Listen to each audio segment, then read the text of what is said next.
Greetings and welcome to the great city of Opa-locka regular commission meeting. It is June 8th, 2022, 7:11 p.m. Madam Clerk, roll call. Commissioner Bass. I'm here. Commissioner Davis. Here. Vice Mayor Taylor. Here. Mayor Williams. Here. And for the record, Commissioner Dominguez is not physically present, but with us via Zoom. At this time, we will have our invocation followed by the Pledge of Allegiance. Please stand.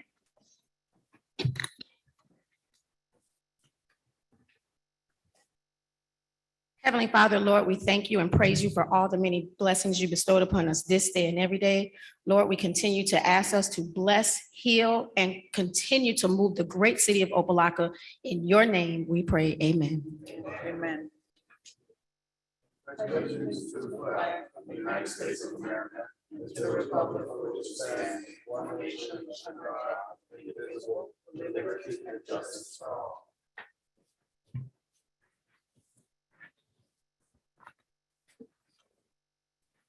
Madam Clerk, do we have any awards, proclamations, or acknowledgements? No, Madam Mayor. Okay. Do we have any pulls from the consent agenda? Okay, if there are no pulls, I would like to have a motion to approve the consent agenda. Move it. Moved by Commissioner Davis. Second. Second by Vice Mayor Taylor. Madam Clerk, roll call. Commissioner Davis. Yes. Vice Mayor Taylor. Yes. Commissioner Bass. Yes. Mayor Williams. Yes. Motion passes 4-0. Okay. Need a motion to approve tonight's agenda. Move it. Moved by Vice Mayor Taylor. Second. Second by Commissioner Bass. Madam Clerk, roll call. Vice Mayor Taylor. Yes. Commissioner Bass. Yes. Commissioner Davis. Yes. Mayor Williams. Yes. Motion passes 4-0. I call for a motion to approve the budget workshop meeting minutes of April 20th, 2022. Move it. Moved by Commissioner Davis. Second. Second by Vice Mayor Taylor. Madam Clerk, roll call. Vice Mayor Taylor. Yes. Commissioner Bass. Yes. Commissioner Davis. Yes. Mayor Williams. Yes. Motion passes 4-0.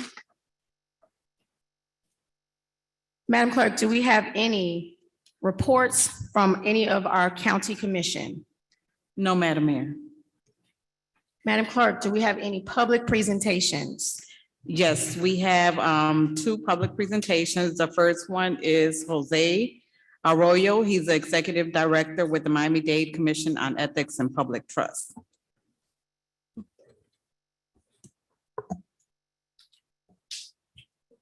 Madam Mayor, Mr. Vice Mayor, Commissioners, Mr. City Attorney, Madam City Attorney, Mr. City Manager. My name is Jose Arrojo. I'm the Director with the Miami-Dade Commission on Ethics and Public Trust, 701 Northwest First Court, Overtown Transit Village Tower. I recently issued an ethics opinion to a member of your executive staff, and as is my practice, I shared the opinion with the municipality's chief legal officer, and it was suggested that I should appear this evening and to speak about the opinion and to answer any questions that you may have about it. I don't know if the opinion is part of your materials. It was an opinion that was requested of my agency by your interim city manager. I believe it was early in May. He and I worked together on the opinion for several weeks, and then the opinion was issued earlier this week. And had an opportunity to share the opinion with your chief legal officer again, as is my practice. When we provide opinions, I always provide a copy to the city attorney or the county attorney's office. I don't know if you have a copy of the opinion, but if you don't, I'm happy to talk to you about it or answer any questions or that you may have. Thank you. Before we begin with the letter we just received, are there any questions from any of the commission? Madam Mayor, Yes, Commissioner Davis. just really quick, what stage of the process is it in? Is it still So Commissioner Davis, the county's the Code of Ordinances authorizes the Director of the Ethics Commission to provide opinions to covered persons. Covered persons includes county and municipal elected officials, appointed charter officers, employees, and board members. It affords me the authority to offer opinions regarding prospective conduct. And the opinions are applying the county or the municipal ethics codes provision to future conduct. And so your manager consulted with me about a month ago. He's a covered person, obviously. He's an appointed charter officer in your municipality. And the question regarded the application of the dual employment or conflicting employment provisions in the county ethics code. And specifically, my conversations with your manager involved his public role as your interim city manager and his private role as the founder and president of a non-for-profit.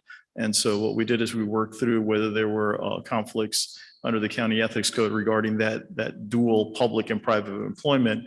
And so that was the substance of the opinion that we provided. Now, I'm authorized to provide opinions as long as they're based on the plain language of the ordinance, or as long as they're based on formal opinions that have previously been provided by my board, by my ethics board. So I provide those opinions, and if there's a disagreement with the opinion that I provide, then there's always a mechanism to seek further guidance from my board, from the Ethics Commission. I serve at the pleasure of the 5 ethics commissioners. Okay, so Sir. thank you. So that's it was an actual opinion, not a complaint. Okay, so. No, I'm not here to discuss any complaints, and I'm not suggesting that there are any complaints. That it was an opinion that was requested by your manager. Thank you.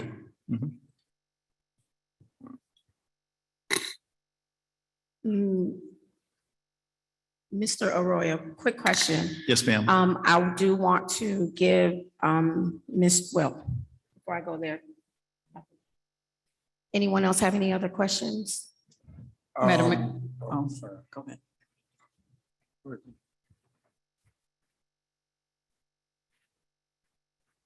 Vice Mayor Taylor? Go ahead. Okay. Mr. Order, my only question is, we just received a letter that there was a resignation as president of Wellsprings Community Resource. So with this resignation and the opinion that you've given, does it still stand? Well, so Mr. Vice Mayor, thank you for the question. So my opinion is limited by the facts that are provided by the opinion requester. So the opinion requester requested an opinion regarding that dual employment. So I'm authorized under the county Code of Ordinances to provide an opinion. My opinion was that because of the interlocking nature of those two roles, that there is a conflict. I give the opinion, if the people that receive the recipient of the opinion follows it, then there would be no issues under the county ethics code. If they don't follow it, then there's a potential that someone could file a complaint, or that there could be an ethics enforcement action. I received, I spoke to Mr. Williams earlier today, and I received correspondence from him also. What I said to him is what I will repeat. I don't give direction. I can't order anyone to do anything. All I can do is provide the opinion and advise that if they follow the opinion, then there should be no issue with the ethics code. If they don't follow the opinion, then there's a different process that involves an enforcement action, and that's a full due process. So I did receive the materials, and I responded to your city attorney also, and excuse me, to your city manager. But my question, because the opinion was based on outside conflict employment. So being that there was a resignation, does your opinion, that's what I'm asking you, does the opinion that you've given initially prior to the resignation still stand? Because he's the founder and president, but he resigned. So if you're asking me, Mr. Vice Mayor, if the fact that there's been a writing generated by a message or an email that was sent by your interim city manager that says that he's resigned that position, whether that resolves the conflict under the county ethics code, is that true? So if there's a full separation, right, a full separation from your manager and Wellspring Community Resources, Inc., then that would resolve this particular issue. And I want to be very, very careful, Mr. Vice Mayor, because again, I don't like to give opinions on the fly. So, I mean, as regards that limited section of the ethics code, then yes, if there's a complete separation, it would resolve that section of the ethics code. The ethics code is, 50 pages long. So I wouldn't, it would not be fair to answer your question. It certainly wouldn't be fair to the manager to say, or to anyone to say that resolves all of the issues under the ethics code, because I just don't have all the facts. Okay. All right. But thank you for your question, sir. Thank you. Mr. Arroyo, right here. Yes, ma'am. You mentioned that our manager reached out to you a month ago. My question is, when in that opinion, I read somewhere that there was a verbal conversation before the written. Can you tell me what was said prior to the written opinion? I mean, I can't tell you verbatim, but I can tell you that I received an email from Mr. Williams early in May. I know that after that email, we spoke on at least one or two occasions. We had email exchanges. I drafted I drafted a fact statement or a draft fact statement in support of the opinion. We probably spoke, I don't know, 3 times, maybe 4 times, and we had a number of email exchanges. And the conversations were related to the facts. We discussed the what I refer to as the Jackson North Maternity Center site. We discussed the project. We discussed again from memory. We discussed the county resolution that approved the long-term lease of the property by Wellspring Community Resources. We talked about some of the actions by this board as regards that particular parcel. So I can't tell you specifically, but it was essentially fact finding and just conversations back and forth between Mr. Williams and I. Okay. And I do believe Commissioner Dominguez is on the call and have a question. Good evening. Can you hear me?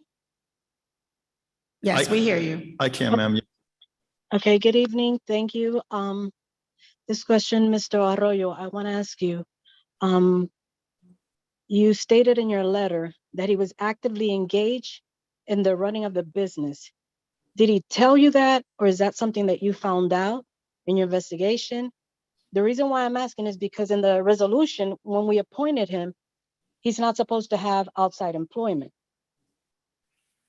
And the other question is, you also mentioned in your letter that action on the project was recently before the commission, but action was deferred.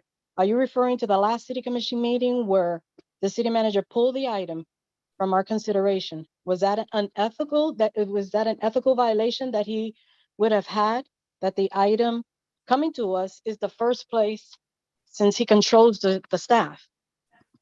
Now, also, I know that you said in your letter yet that you do not interpret the section 112.313.7 Florida statutes, but in your opinion, is Mr. Williams also violating that section? So Commissioner, thank you for your question. I'm going to try to answer it as best I can. There were a couple of questions in there. I think the first question that you asked was, there's a comment in the letter that says that the city manager is actively engaged in the running of the business. The reason I put that in there is because if a covered person is an officer or director of a nonprofit organization and has no management responsibilities over it and is otherwise not involved in the running of the operation or actively involved in the running of the operation, then my board has interpreted the ethics code to provide that does not constitute outside employment.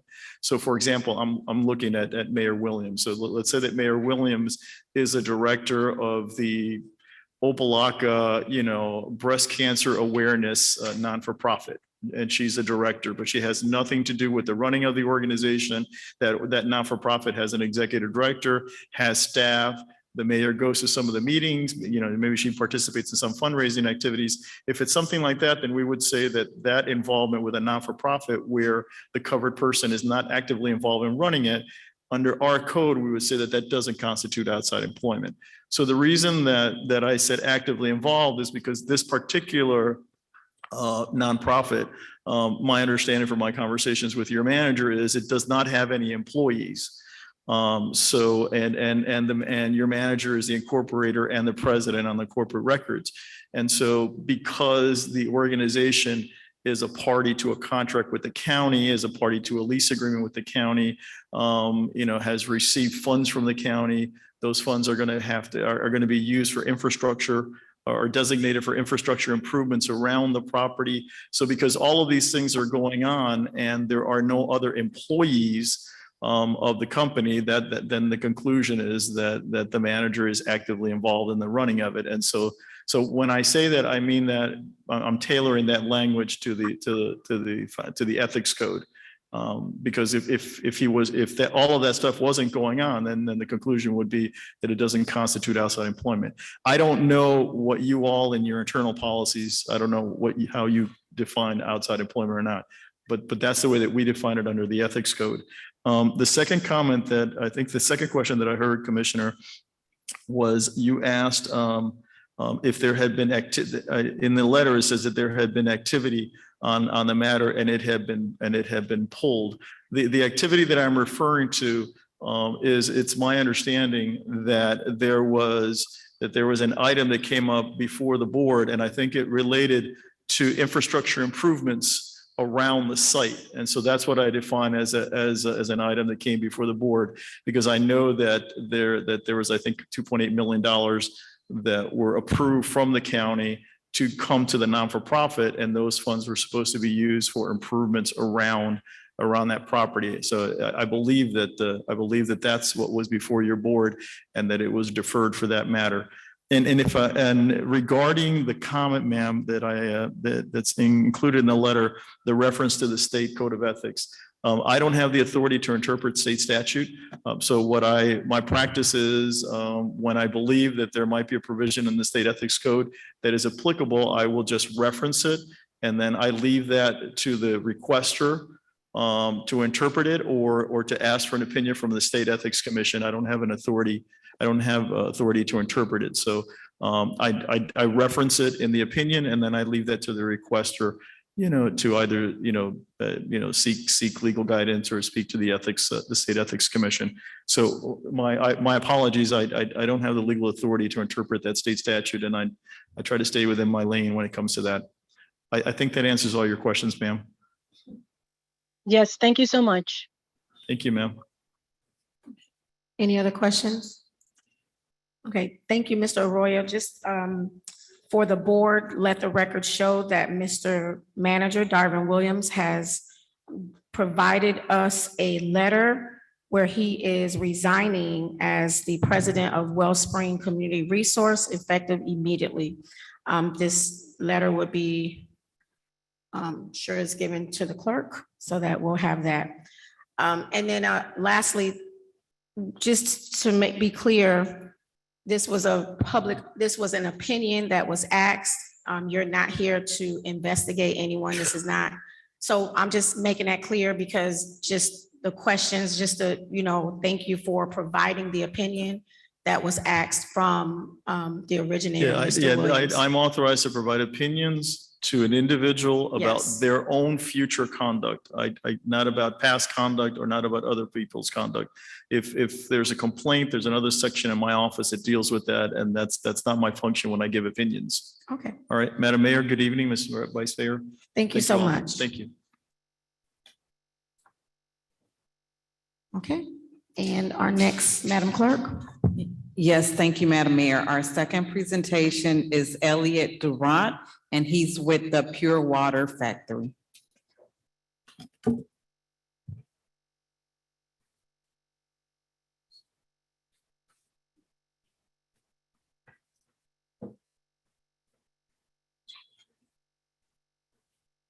Oh.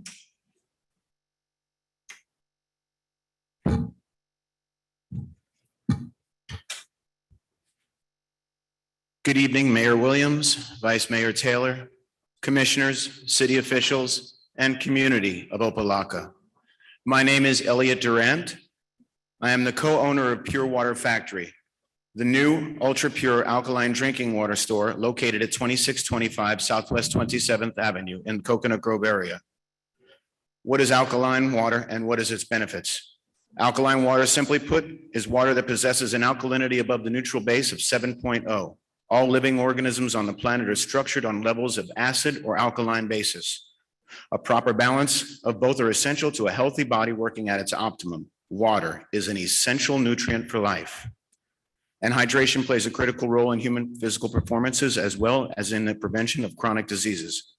The body is 72% water, the brain 80%, liver, kidneys 71 to 84%.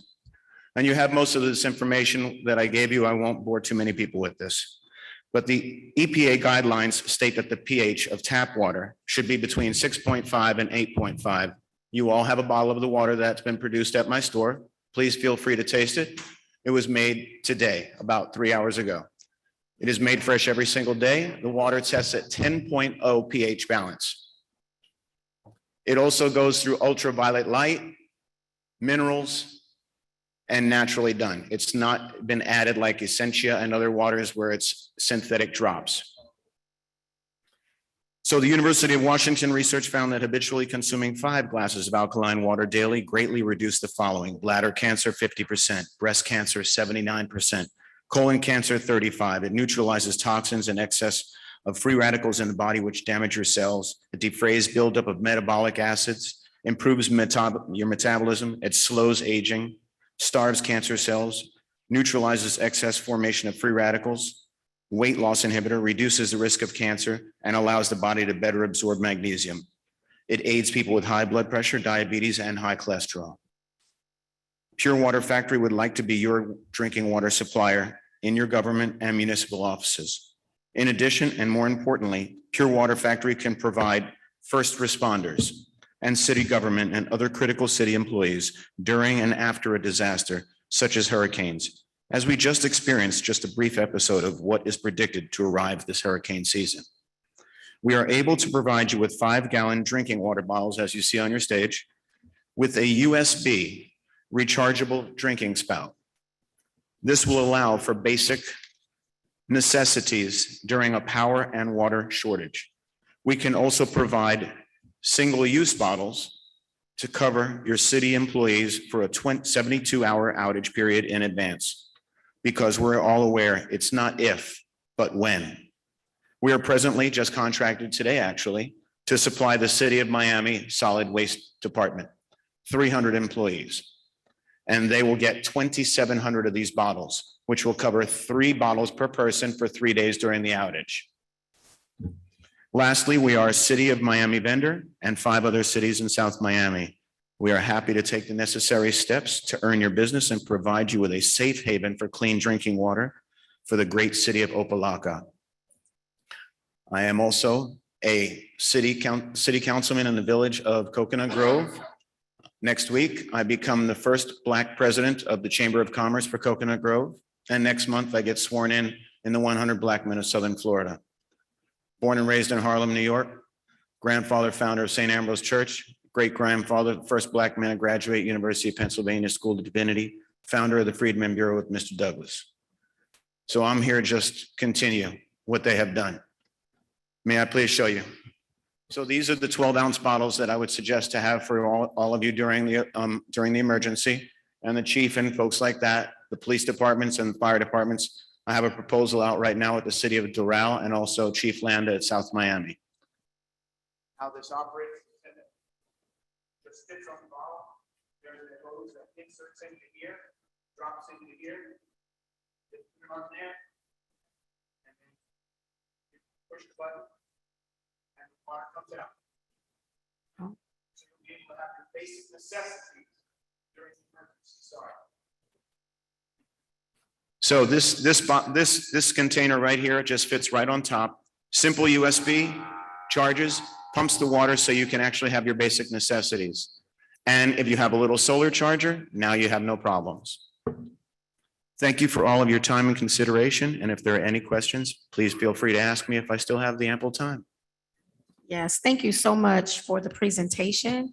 I do have one question. Yes, ma'am. And before if anyone else does. I know for me, I work at a school site where that's a hurricane shelter. And presently, because of that, water is delivered. However, I do know, which interesting enough, just finding out that there's a shelf life for water. What's the shelf life for your water? Shelf life for the alkaline water is 1 year as long as it's sealed. Okay. And then for the, let's say for our police department, will that, if we go into a contract, just hypothetically, of course. Yes, ma'am. Will this water be delivered now and stored somewhere, or will it be delivered upon, let's say, a natural disaster or a hurricane? I can do it either way. I can deliver it so that you have it stored here at your facility. And besides the small bottles, like I'm doing with Doral, they're going to take 70 of those and just put them aside, because that way they know have 350 gallons right away. But if you need, I have 16-foot truck. I've got my driver's 6'8", 275. He's got no problem coming. Any other questions? Madam, And we do free delivery and no contract. Vice Mayor Taylor? so the water is based on natural disaster, but not like water fountain. That's what you do. We have water dispensers Okay, that, that's yes, what I yes, was- sir. okay. The water dispensers that we would sell you, that you would have in your offices that So like the that people regular- do. And then we deliver those to you. And your price is different. It's municipality price. It's $2.40 a gallon. Okay, Okay. you said $2.40. A gallon. A Yes, sir. gallon So per- that's $12 per bottle. And each one of those fills 40 16-ounce bottles. And the fountains you provide? Yes, sir. Thank you, Madam Mayor. Okay, thank you. Anyone else? All right, thank you so much for coming all the way here to the great city of Opa-locka. Thank you. I live in Miami Gardens. All right, well, you came to the best city. How about that? God Thank bless you all. Thank you.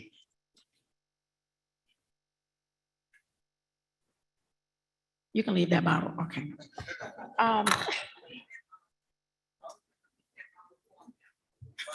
Yeah, we was asking to leave the bottle. We wanted the bottle of water. You talked about weight loss. We leave that bottle. Oh, well, I need like 30 of them. Madam Clerk. Madam Clerk, if you can please read the rules of participation in, I'm sorry, Citizens Forum is open.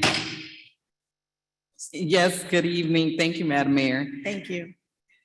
Good evening, everyone. City of Opa-locka Commission meetings are held in person at Shabandi Village Auditorium, 215 Purvis Avenue, Opa-locka, Florida. Members of the public wishing to address the commission may do so in person or virtually. Those persons wishing to participate virtually should register prior to the scheduled meeting time on the city's website at www.opalockafl.gov. When speaking before the city commission, please make sure to give your full name and address for the record. There is a 3-minute time limit for public comments. Please adhere to the decorum policy, which is a part of the commission meeting agenda. City commission meetings are aired through live stream at www.youtube.com/user/City of Opa-locka. And we don't have any virtual public comments at this time, Madam Mayor. Thank you. Thank you. Citizens Forum is open. Joanna, don't start until I start speaking. Good evening. Dottie Johnson, 13724 Northwest 22nd Place, Opa-locka, Florida. Good evening, Madam Mayor, Vice Mayor, and Commission and staff. Couple of friendly reminders. On your Planning and Zoning Board, you are short of 1 member. We need odd numbers in order to make some decisions. Another friendly reminder is that the city manager needs to do an appointment to the audit committee. About 10 of us plan to go to the Miami-Dade County Commission meeting because I learned over the weekend our sewer is just coming back operable yesterday. And I don't know about anybody else, but it's hard to live in a house. It's 6 of us and not be able to use your restroom.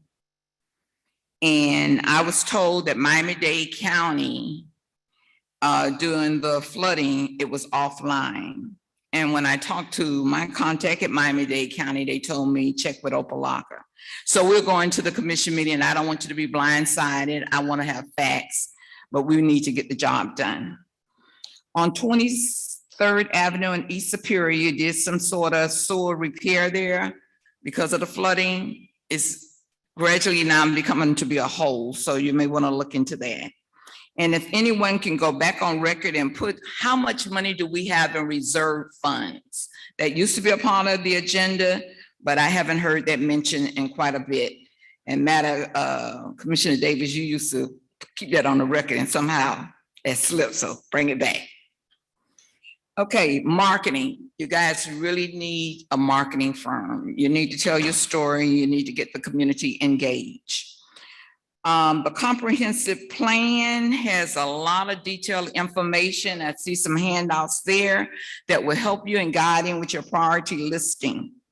So I would like to also thank the city manager for his message on the red coding during the flooding. That was good information going out. But remember that because of the address in the city, you will get a lot of recipients that have Opa-locka on it, but they actually don't live. And I am a promo of the Postal Service. I can tell you zip codes for the whole state of Florida and the whole Miami-Dade County. So please look into that. Some individuals came to you all about a couple of months ago and was talking about the sewer versus the separate tanks. On my street, my house was the last house built in that area. And across 151st Street, when the city switched from separate tank to sewer, we didn't do a good job. That's how I'm gonna leave it.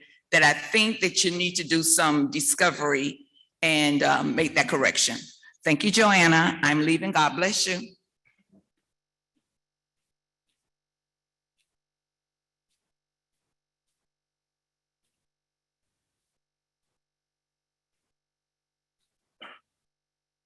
Good evening, Tarani Mitchell, 14225 Northwest 22nd Place. I'm coming before you regarding water bill. It seemed like we're having the same issues with the billing that we've had previously. I called regarding my mom's bill because I take care of her finances and so forth. And she got a $96 water bill when it's just her in the house, and normally her water bill runs $40 and $50. So I called to request for someone to come out, and I asked that they knock on the door. They told me they came out, but no one came because so happened that day I was off from work. I was there all day with my mom, nobody came. So I called the city. I asked, the young lady bluntly cut me off and wanted to tell me about leakage and you have issues in the bathroom. And I told her, ma'am, don't tell me that because I just got an inspection for insurance and everything was fine and it had to be done inside and out. So there's no leaks, no nothing. So I asked to speak to a manager. She put me on hold. Finally, she came back and told me that I would have to wait 24 to 48 hours to get a manager to call me back, and I asked her why. So I told her, never mind, I know what to do from here. But my thing is, I asked for a reread. I need the corrected bill. And I want someone to come out, and I would like for someone to knock on my door. Now I called back again and I still have not got any satisfaction. So we need to get that done. Also, I want to know if Opa-locka is hurricane ready. We need to make certain that we have our resources aside for our ice. And I know that we were giving out sandbags for the water, but we want to make certain that we have our own stuff where we don't have to go to any other cities and so forth to be turned around. Also, I got a response back regarding the last information that I brought up regarding the mortgage assistance. And what I received was what I got before, and it was not accurate information. So if you guys don't want to give me the accurate information, I'm asking a contact information for Miami-Dade County, and I'll do it myself. But I am gonna get to the bottom of this, so I'm asking if someone can get me that information for a contact from Miami-Dade County. I was told that it was a email for rental assistance and it wasn't. So it's either someone can go ahead and help me get that information, or I'll go ahead and obtain it in a different way. We want to know about events. I keep asking about events. We need something for our own city. I don't want to go to nobody's event for Juneteenth. I want one here. I don't want to go to nobody's 4th of July event. I would like one here. We like events in our city as well because we live here. We pay our taxes. We need stuff for our city. And last but not least, that was included with the request that I put in for the striping. I lived in Opa-locka all my life. And right there where they're telling me that striping cannot be, has been there since I lived in the city of Opa-locka. So I think it needs to be revisited and we get this straightened out. Thank you. Thank you.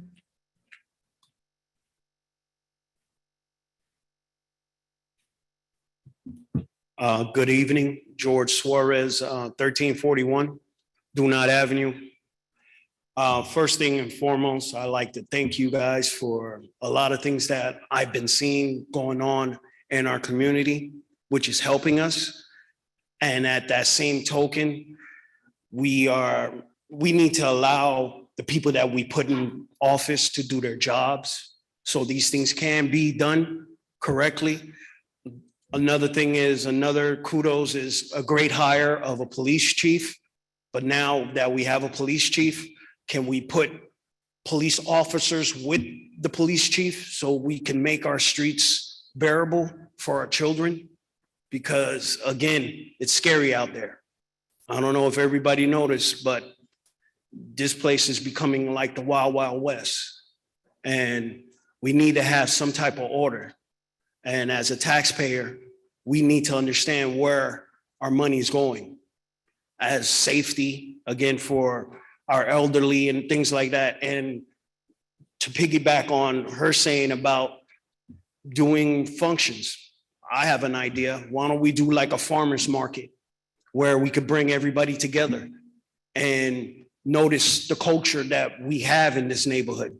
It's a lot of Hispanic, it's a lot of Haitians, it's a lot of different cultures.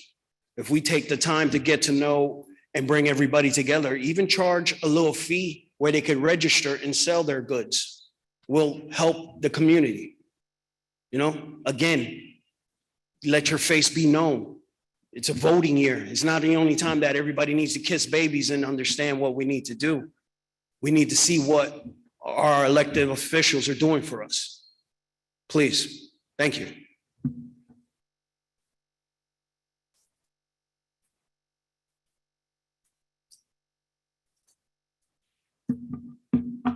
Hello, Natasha Urban, 670 Dunat Avenue. I wasn't gonna come up today, but then I remembered some things. One, our pool party. I think it was a success. Had a nice time. I didn't get a chance to get in the pool, but I had a nice time. Thank you all for that. The commission that everybody came out, everybody showed up. That was a plus. Also, as you all know, I'm up late night, all times of the night, cooking, usually outside.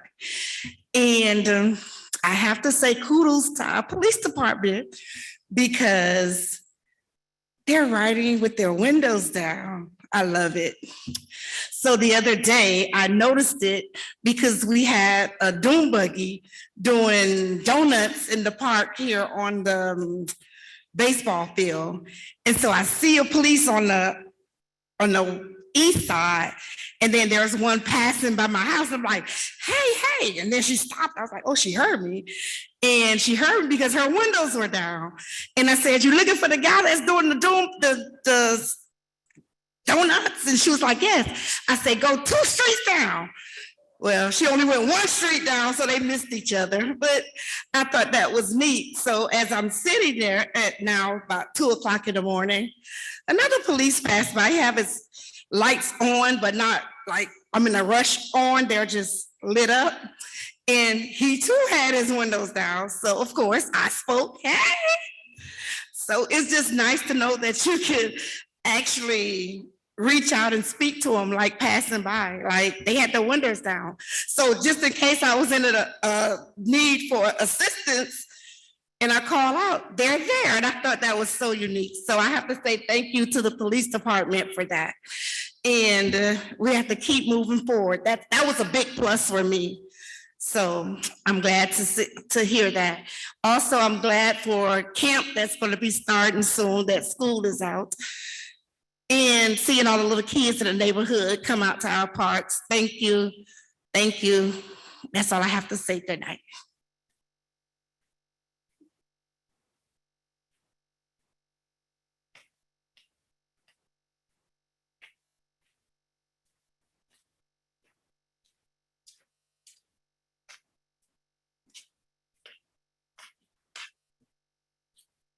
Good evening, Mayor, Commission.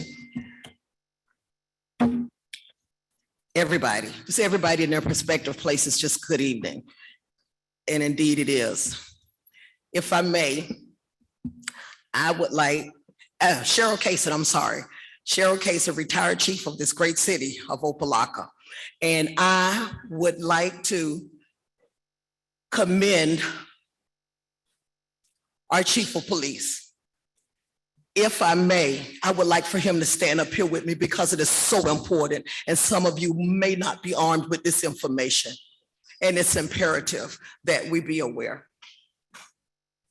I'm gonna let Angel introduce yourself, sweetie, and we'll go. Major Angel Crawford, retired major for this great city of Opa-locka. What I had spoken to Cheryl and I asked, because as you know, I don't come up here, I usually sit back, but I wanted to thank you, Chief, because I called you and asked and also sent an email text in regard to Ephraim Brown, the only officer that was killed in the city of Opa-locka. I am his son's godmother, and on behalf of Kennard and his mother Kathy, I want to thank you for what you did when you found his picture that they had sitting back there, dusted up, and you took it out and you put it out. And when I called, as I have done with previous chiefs, to call and say, hey, can we have a moment of silence or something, because no one has really done anything except for when Police Appreciation Month comes up. So he's family to me. I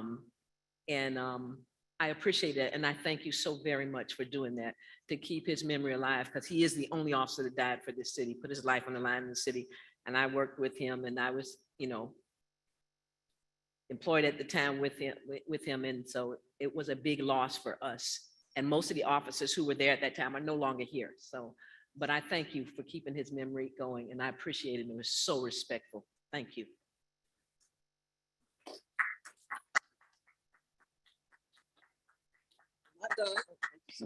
Not done with you. Let me tell you how important that was and how far it went. There were several officers that, and I'm sorry, Geraldo de los Rios, you was here during that time. He was with us as well. We all worked with Officer Ephraim Brown. You would have loved him. He was an only child. And he is the only officer that we had in Opa-locka killed in the line of duty. And I pray that there never be any more. And he was killed at the store on 135th and 30th. And when I got calls from officers that have retired from this police department telling me what you had done, right? Because, oh, y'all see I'm without my walker and my cane now. God is good. And they told me that you put up Ephraim's picture, and my grandson's birthday is also January 3rd. I happened to be 4 months pregnant with Jonathan's mother when Ephraim was killed that night. And our retired chief of police, James Smith, is the one that captured, the guy shot Ephraim 6 times that night at the store. And within 24 hours, retired Chief James Smith captured him. We had Zoom meetings, retired officers from this department, and they all wanted to give you kudos and thanks. We're planning to do something else from you, but I wanted this commission to know. Mr. Darvin, thank you for your vision. Thank you all for your vision. This was a great thing. Thank you. From one chief to another. Thank you. That speaks volumes. And shortly, let me tell you, there's a song by, you and I talked about it, Billy Ray Cyrus, that says, some gave some and some gave all. Officer Ephraim Brown gave it all. Thank you.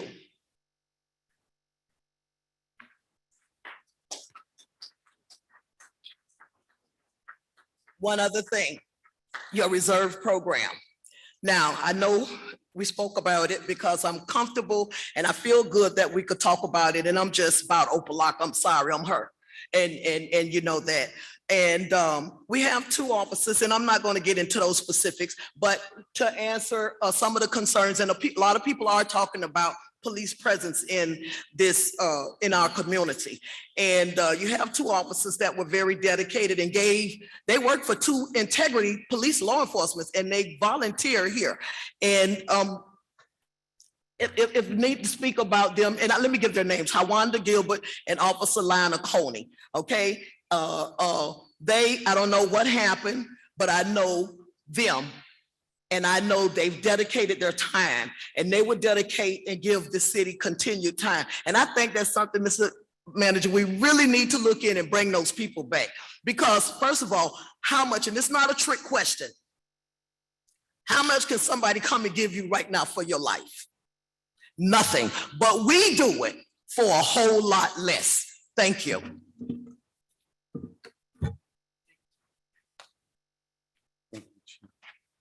Thank you.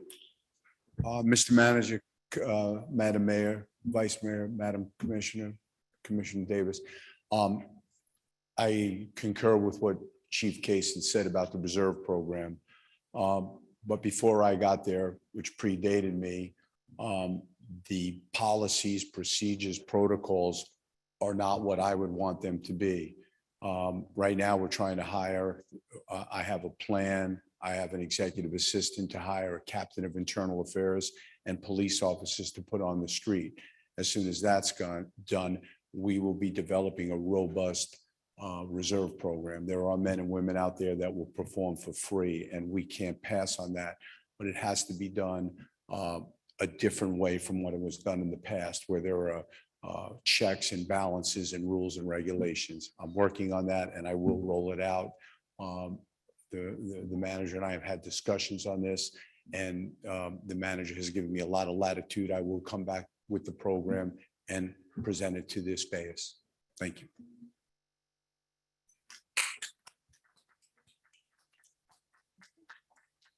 Citizens forum is open. Okay. Citizens forum is closed.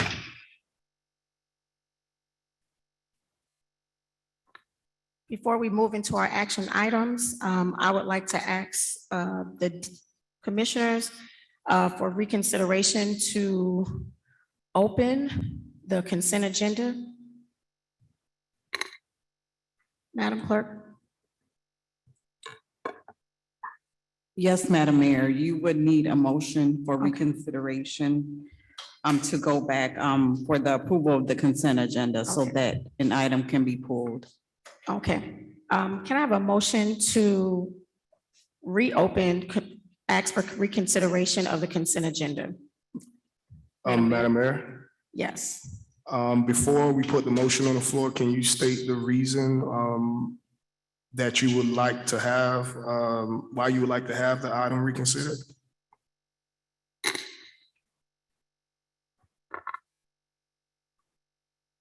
You want the reason? Yes. Well, the reason is for item number 2, I would like to co-sponsor. Okay. All right, I put the motion on the floor. I just want to know, that's all. Okay, motion by Commissioner Davis. Can I have a second? Second. Second by Vice Mayor Taylor. I'll say it again, Commissioner Davis, since it's open. Oh, wait, I need a roll call, sorry. Commissioner Bass? Yes. Commissioner Davis? Yes.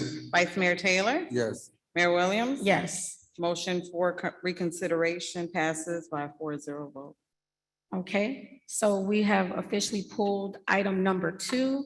And once again, for the record, asking for Commissioner Davis to co-sponsor item number 2, if that's okay with him. Yes, Madam Mayor, I accept co-sponsorship. Thank you so much. Madam Mayor, Yes, I Commissioner will make Bass. a motion for the whole board to sponsor the event. Okay, we have a motion for the entire board to sponsor the event. Is that Okay. okay, Commissioner? Okay, all right. We'll have a motion to, no, Madam Clerk, roll call. I'm sorry, who seconded the motion? The motion was to the entire board. To co-sponsor Yes. the item However, she made a 13-2. motion in the middle of a motion, so. So it was moved by Commissioner Bass and second by Second by Vice Mayor Taylor. Commissioner Davis, Yes. Vice Mayor Taylor, Yes. Commissioner Bass. Yes. Mayor Williams. Yes. Motion passes 4-0. Okay.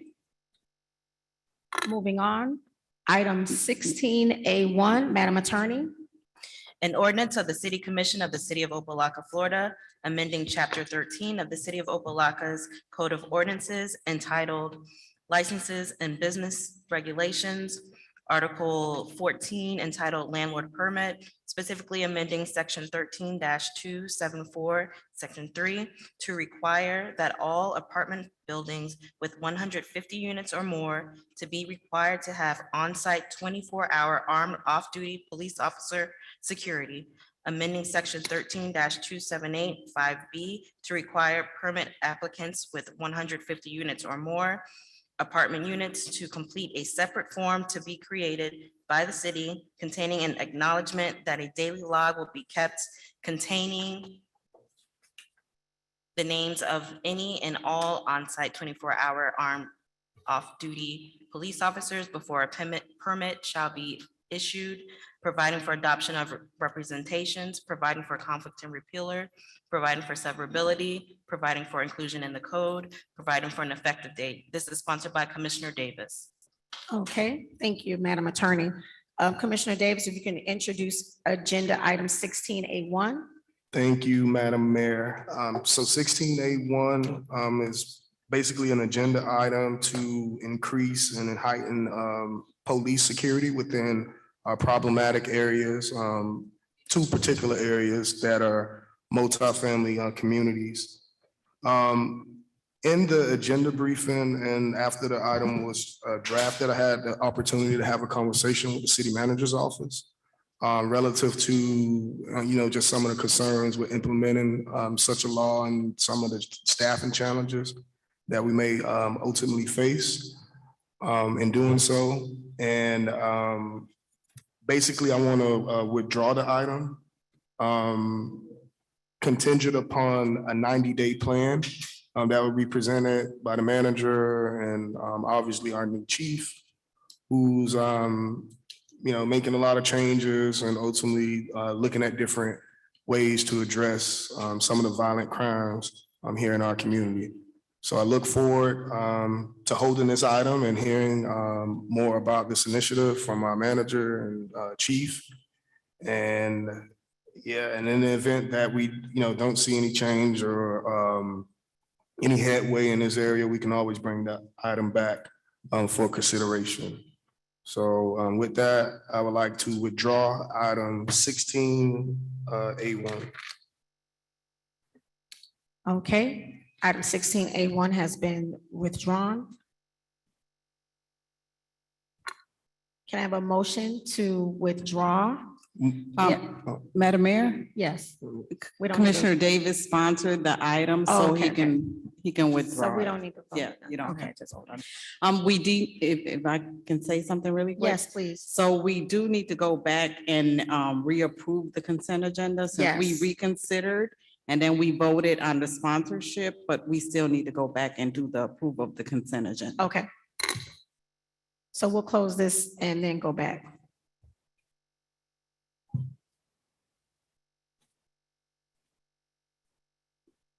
Okay. Madam Mayor, so Yes. we need a motion in a second on the approval of the consent agenda. No, what I asked is, do we need to Okay. close this? No. Yes. Well, Okay. he So deferred that's it. good. Okay. He So withdrew I need a it, so. motion to approve the reorder of the consent agenda. Move it. Moved by Vice Second. Mayor Taylor, second by Commissioner Davis. Madam Clerk, roll call. Vice Mayor Taylor, Yes. Commissioner Bass, Yes. Commissioner Davis. Yes. Mayor Williams. Yes. Motion passes 4-0. Okay. At this time, item 17, City Manager's Report.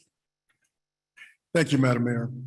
So I do want to, as always, address the items that were brought up in Citizens Forum so that the residents know that they were heard, that we're listening, and that we're looking to move on items that we can from the city manager's office. So first and foremost, I'd like to again commend our permanent director of parks for Zanya Ray for an amazing pool party.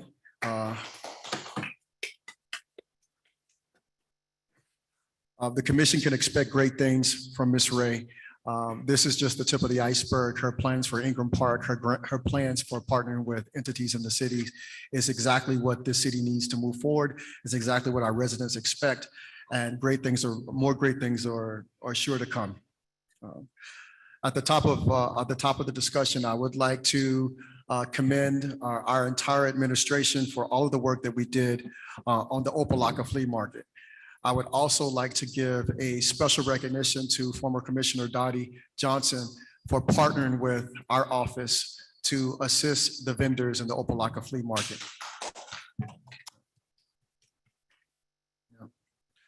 I'd like to give a special recognition to our Chief of Police for a multitude of reasons. First and foremost, not only do we have in the city of Opa-locka a fantastic active shooter training for our officers, to the extent that we now have officers from other jurisdictions and other cities coming to the city of Opa-locka for our active shooter training. This is a first for us. We're super excited, and that's just the tip of the iceberg as well.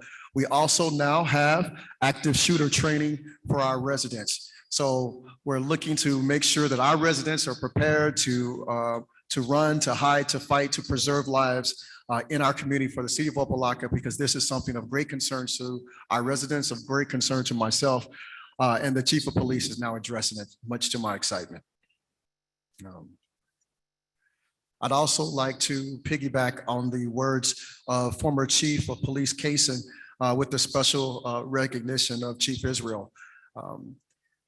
Hiring Chief Israel was a very, very sensitive and time-consuming process for myself, given that it's so important with a community that has the diversity of the city of Opa-locka to hire a chief that mirrored my priorities of a chief of police, a police force that is inclusive, that is a partner with the residents and not just an enforcement arm.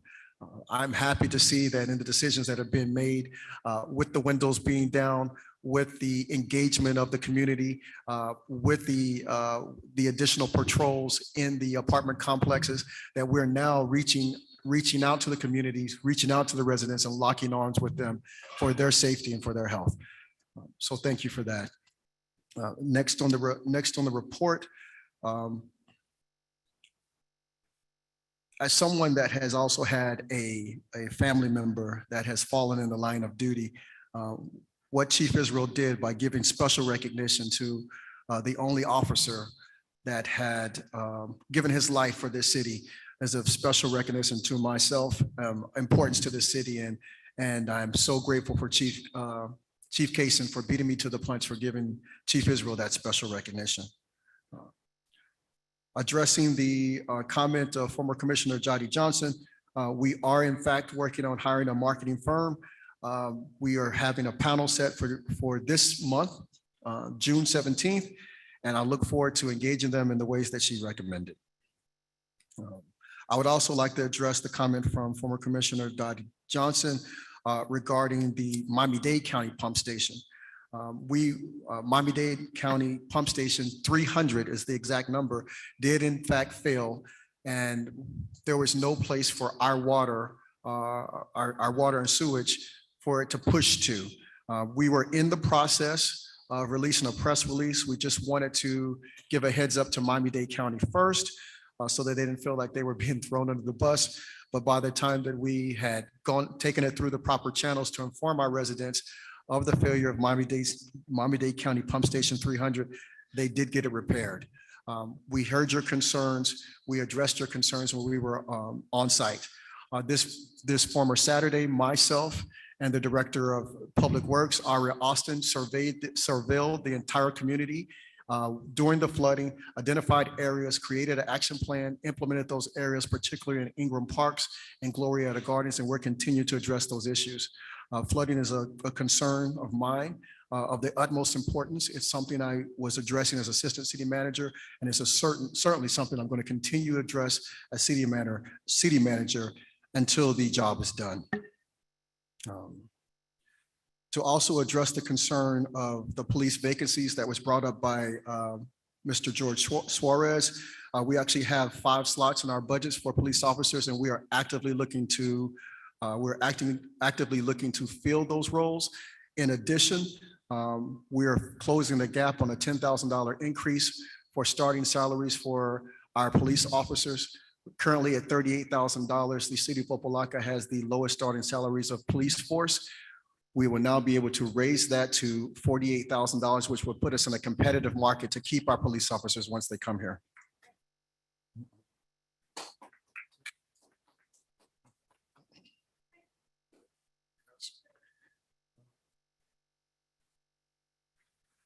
Last but not least, I'd like to report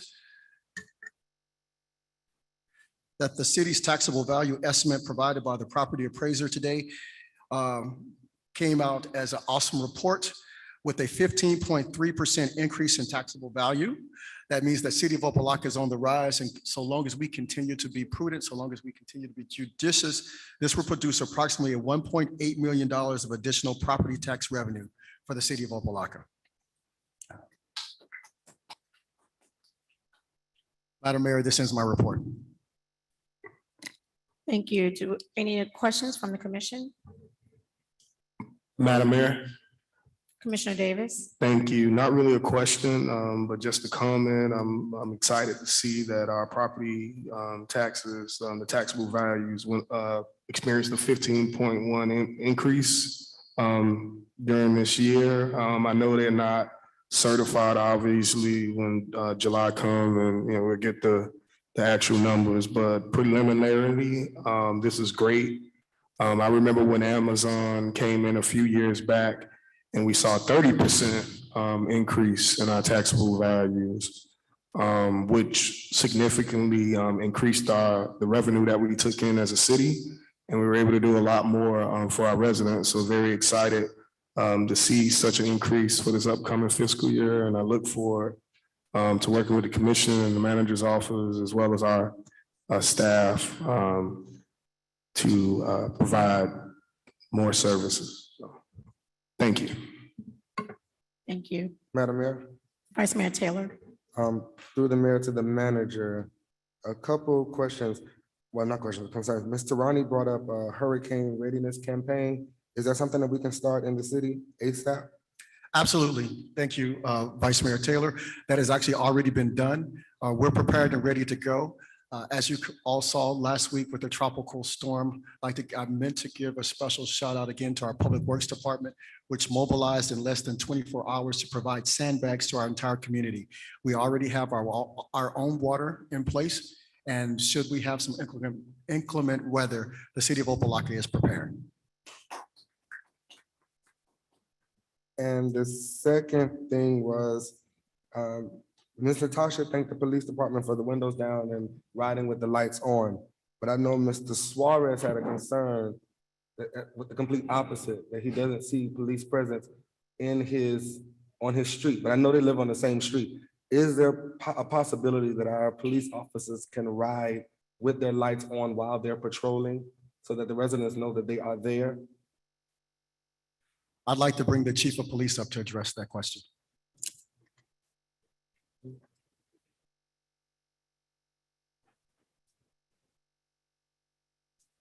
Vice Mayor Taylor, there's no problem at all doing that. Sometimes we don't want to have our lights on when we come up to an intersection. We don't want operators of motor vehicles to be nervous. We want them to, we don't want them to stop and cause accidents and everything like that. And that's important too. But at night, I've directed Captain Hallborough and the sergeants that when we're in normal patrol, especially late at night when the lights are illuminated, that we certainly will be driving on with our lights on, that the community know that we're visible, they know where we're at, and that we want to send a message. I want to send a message. We're open 24 hours a day. We're like Krispy Kreme. We're your police department, and if you need us, we're around. So we will do that. You should have already seen it, and I've also instituted that off-duty detail officers and on-duty, Commissioner Bass, on-duty officers who are patrolling some of our apartment complexes will be out on foot. They will be logging in that they've done foot patrols. The days of staying in vehicles for the whole time that we're at apartment complex, those days are gone and over with, and we will be walking, so the community will see us out there, that we're approachable, we're touchable, and that we want to be part of the community. Okay, thank you. And last thing, well, this is more of a comment. I'm glad through the mayor, to the manager and the chief, that you brought up the comment about the reserves, because I know that was a hot topic for a while. So I'm glad to know that that ball is in motion, because I know there's a concern about the events and the things that we do in the city, and I know the reserves was a great help in the past. So to bring that back out, I'm just happy that we're getting that ball rolling. So thank you, Mr. Manager, for that. Thank you, Madam Mayor. Okay. Thank you. So just a few things, Mr. Manager. First, thank you for your report. Just future, I would appreciate if we can get just some past updates from the prior meeting, and then updates from this meeting as well, so that our citizens are abreast on the topic. So if they're coming up, so that we all as well and public know what our during Citizens Forum was worked on, and if that makes sense, not just commenting for what citizens mentioned today, but as well as the last meeting, so that we know. And I would just appreciate that. Yes, Madam Mayor. I would like, since we're going into the summer and I'm officially off, Commissioner Davis, I would like a update on where we are with the 99 findings. That's something that we need to return and have discussions on. And then, of course, with our financial stability or volatility of the city, where are we? We need to have some conversations as we go into the summer months. So if we can have some type of presentation for our financial heartbeat, as well as the funds. So if that's something that we can have that for next meeting, that would be greatly appreciated. Madam Mayor, Yes. we haven't received the findings back yet for the 99 points. Okay. I'm sure there's some internal, correct? Yes, Madam Mayor. Okay. And that's it for me. Anyone else? Madam Mayor, Yes. I have a question that I would like to pose to the city attorney's office, as it has come to my attention that a city manager that that was terminated with cause is now being paid a severance without cause, when we had a resolution stating otherwise. If the attorney could speak to this matter, because I haven't heard anything about it. I know there was a resolution passed that clearly outlined with cause. If she can answer the question. No, sir, I don't actually know what you're referring to. And of course, I don't pay out anything. So if you could get more information, or if you want to talk offline, I'm happy to do that. Perhaps Mr. Williams can explain what you're talking about, and I'll answer whatever I can. But again, I don't pay anything. There's no severance that is being communicated from your office to a former city manager stating that the cause of fire I have no was idea. without. I have no idea what you're That the talking fire about. was without cause. Yeah, I have no idea what you're Okay. talking about. I have no idea. So that's why I said maybe Mr. Williams can explain, because I have no idea what you're talking about. Okay, no problem. Thank you, Madam Attorney. Madam Mayor, Yes. for the record, my office does do the payouts. We have not done any payouts to any former city managers. At best, my understanding of what could possibly be being discussed at this time is that former interim city manager James Wright submitted an email to myself and the city attorney requesting a payout for termination without cause. He copied myself and the city attorney on it. I responded to him that I would speak with the city attorney on this matter. The city attorney also responded to him, detailing to him the process by which that could occur and directing the city clerk, I believe, to provide documentation to Mr. Wright without a FOIA request. And I believe the city clerk provided that information to him. Yes, and through the mayor, you may want to state what you said I provided about a process, because like I said, I don't know what you're talking about. But if there is a resolution that terminated Mr. Wright without cause, we can take a look at it. But if there is a resolution and it was without cause, there would be a stipulation in his contract that would allow for payment. However, Mr. Dervin Williams said he would get with me. He has not gotten with me on any of that. He hasn't spoken with me about it. It's coming up through you. And like I said, I haven't looked at this issue. I don't exactly know what he's referring to, but I'm happy to talk with him offline and look through the contract. And if payment is warranted, that would be my recommendation. If it is not, then. So for the record, Madam Attorney, was he fired with cause or without cause? Because I specifically remember a resolution stating with cause.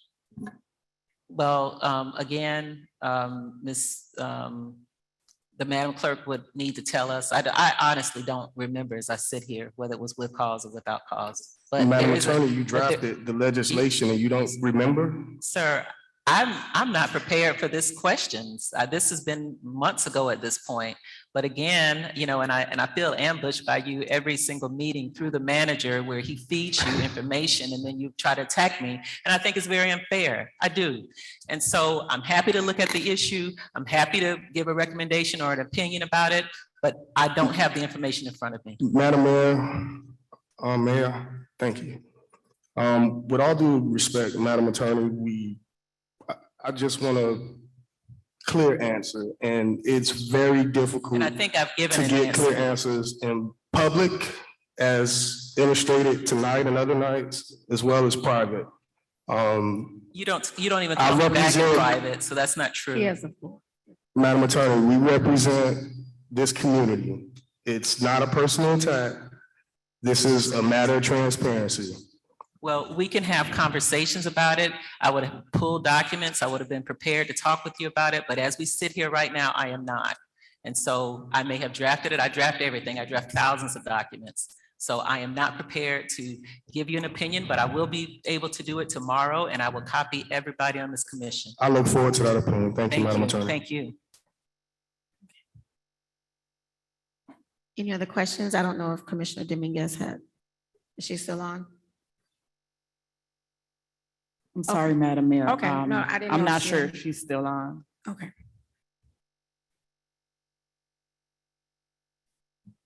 Madam Clerk, are there any official board reports? No, Madam Mayor. Are there any future agenda items? Okay, hearing none. On to mayor and commission reports. Madam Mayor, I do have an executive shade meetings to read into the record. I don't know if you want me to do that now or after the Yes. reports. You can do that now. Thank you, Madam Mayor. Notice is hereby given that a private closed-door attorney-client session pursuant to 447.605 Florida statutes will be held in the Commission Chambers, Shabundy Village Auditorium, 215 Purvis Avenue, Opa-locka, Florida, on June 29th, 2022 at 5:30 p.m. or will be moved to an adjoining room within the building where the auditorium is located. The purpose of the meeting is to discuss the following matter, union negotiations between the City of Opa-locka and the American Federation of State, County, and Local and Municipal Employees. The following individuals will attend: Mayor Williams, Vice Mayor Taylor, Commissioner Davis, Commissioner Bass, Commissioner Dominguez, Interim City Manager Darvin Williams, and City Attorney Bernadette Norris Weeks, Assistant City Attorneys Shalon McWhorter, Michelle Austin Pammies, Candace Cobb, and on the record court reporting. Notice is hereby given that a private attorney closed their session pursuant to 440, and that meeting again will be at 5:30 p.m. Notice is hereby given that a private closed-door attorney-client session pursuant to section 447.605 Florida statutes will be held in the City Commission Chambers, Shabundy Village Auditorium, 215 Purvis Avenue, Opa-locka, Florida, on June the 29th, 2022 at 5:45 p.m. or soon thereafter. The purpose of the meeting is to discuss the following matter, union negotiations between the City of Opa-locka and Dade County Police Benevolent Association, also known as South Florida Police Benevolent Association. The following individuals will attend: Mayor Williams, Vice Mayor Taylor, Commissioner Davis, Commissioner Bass, Commissioner Dominguez, Interim City Manager Darvin Williams, City Attorney Bernadette Norris Weeks, Assistant City Attorney Shalon McWhorter, Michelle Austin Pammies, and Candace Cobb. Notice is hereby given that a private closed-door session pursuant to Florida Statutes 286.0118, Florida statutes will be held in the Commission Chambers, Shabundy Village Auditorium, 215 Purvis Avenue, Opa-locka, Florida, on June 29th, 2022 at 6 p.m. or soon thereafter. The purpose of the meeting is to discuss the following pending litigation: Opa-locka versus City of Opa-locka versus Opa-locka Community Development Corporation, case number 2021-010-170-CA01. Also, on that same date, the following case will be heard: Ingram Park Apartments LLC versus Miami-Dade County and City of Opa-locka, case number 2020-008-684-CA01 at 6:10 p.m. Raul Fernandez DJ Opportunities versus Miami-Dade County and City of Opa-locka, case number 2019-035518-CA01 at 6:20 p.m. Lakeview Apartments LLC and Lakeview Apartments versus Miami-Dade County and City of Opa-locka, case number 20-001124-CA01 at 6:30 p.m. Opa-locka Warehouse Condominium Association, Inc. versus City of Opa-locka, case number 218-002828-CA01 at 6:40 p.m. And finally, CFM Operations, Inc. versus City of Opa-locka, case number 2016-026601-CA01 at 6:45 p.m. The following individuals are expected to attend: Mayor Williams, Vice Mayor Taylor, Commissioner Davis, Commissioner Bass, Commissioner Dominguez, Interim City Manager Darvin Williams, and City Attorney Bernadette Norris Weeks, along with Assistant City Attorneys Michelle Austin Pammies and Candace Cobb, and on the record court reporting. Thank you, Madam Mayor. Thank you. Okay, any reports from the commission? Madam Mayor, Commissioner Bass? on July 16th of this year, I will be sponsoring an event to celebrate our graduating seniors in the city of Opa-locka. And as I'm sitting here, I would like to extend to you all the opportunity to partner with me to make sure that our seniors who have graduated this year have a wonderful memory. We're gonna have colleges come out. We're gonna have career colleges come out. The, what do we call it again? Technical? Technical, sorry. Technical school is also gonna be here, and also the opportunity to open a bank account and employment with food and a little entertainment. So if you all would like to sponsor that with me, that would be great. If not, I'm good. But I just thought that I would do so. And on Saturday, we had an opportunity to go out where we were distributing the sandbags, and it was a really good time, you know, just being there and being able to meet and greet some of our residents and letting them know that we are here for them. Thank you. Thank you. Madam Mayor, Yes, Vice Mayor Taylor. this is to Ms. Tarani. She talked about Juneteenth. I just want to let you know that the CRA, I believe, is working on a Juneteenth function on that Sunday. And the planning is still forthcoming, but once we have it, I'll make sure that you get it personally, because I know you brought it up. Thank you, Madam Mayor. Madam Mayor? Yes, I can provide the details for that. We indeed do have planned through the city of Opa-locka and the city of Opa-locka CRA, a Juneteenth event. It's going to be a karaoke night.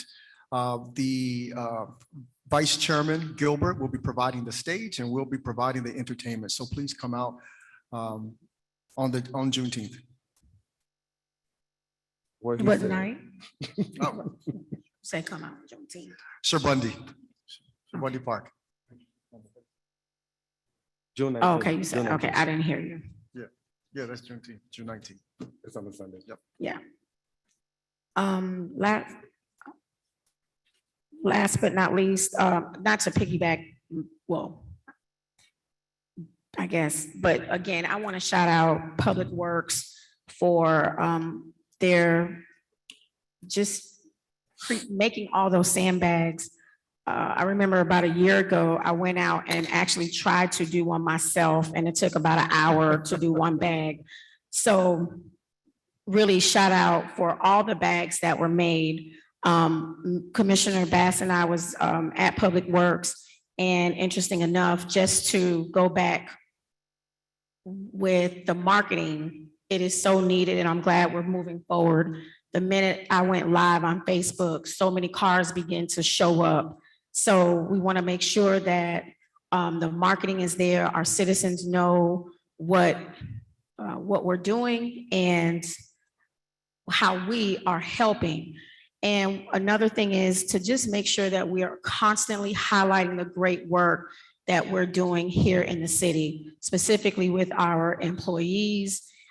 You know, we can do monthly celebrations, but every single day here in the city, something great and amazing is going on. So I want to personally, along with the commission, thank, and I'm going to actually clap, we're going to clap for our city employees and everyone that is doing the work of the city. So we thank you. Madam And Mayor? yes, let me finish. My apologies, but I'd also like to say thank you to our mayor and also to Commissioner Bass, who came out during the flooding and assisted us with sandbags. More importantly, not everyone in our community always gets the messages from the city. And we did not see the foot traffic increase until Madam Mayor went live on her Facebook page. So I guess that's going to be our new PR. So thank you, Madam Mayor. And Thank you. Commissioner Bass. And I do want to bring up one item. I hope I'm not opening a dead horse. There is a question about billing in terms of the city attorney, and I think we need to have that discussion because from my understanding, our city attorney is not being paid, and we as a commission need to know how we're going to move forward to make sure that this is happening. So I'm actually opening the dais to have that discussion because it's not happening, and we need to figure out how we're going to move this forward. Madam Mayor? Yes, Commissioner Davis. Thank you. It seems to be that this would require some time. And I know we're at the end of the agenda. Are we looking to have the conversation tonight or just, I guess, discuss when we, when will it be proper to have, this conversation maybe at a future forum or I just want to know kind of like what's the intent. Madam Mayor? 1 second. Madam Mayor, there's a question on the floor. Yes, we can have the discussion and I know it may not bring any resolve. I just don't know how, anyone is able to move forward with anything without being paid. I don't know. So if we don't have the discussion now, we can have it later. It's the will of the board. Madam Mayor? Madam Mayor. Give me 1 second. Thank you. Well, I mean, I thought we resolved the conflict at the last commission meeting where we passed a resolution that clearly outlines certain things. So it's either those items were provided or they weren't. So where are we? I haven't, received an update. I was copied on a letter that was provided by the attorney. I'm not sure if that satisfied, whatever finance or any other authorities charged with managing our finances.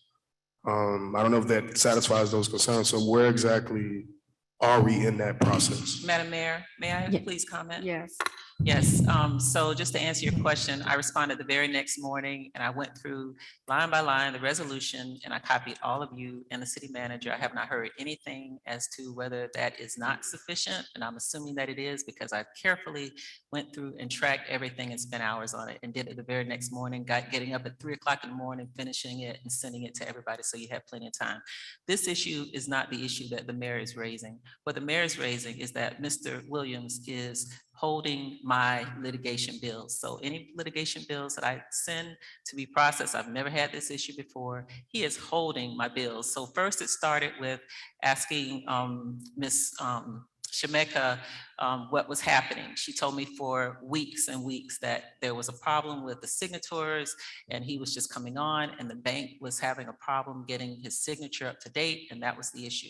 I called back weeks later and then it became, well, you just got to talk to him because I can't, I'm not going to talk. So just write him an email or something. I'm not going to play games about being paid. I have people to pay. I've given bills. He made this a public spectacle the last meeting and just roll this out in front of everybody to let you know that I was late on sending some of my bills. But the bills that I do have in the pipeline are not being paid. That is unfair. That is not proper. I work my butt off for this city. Madam Attorney. You all know it. So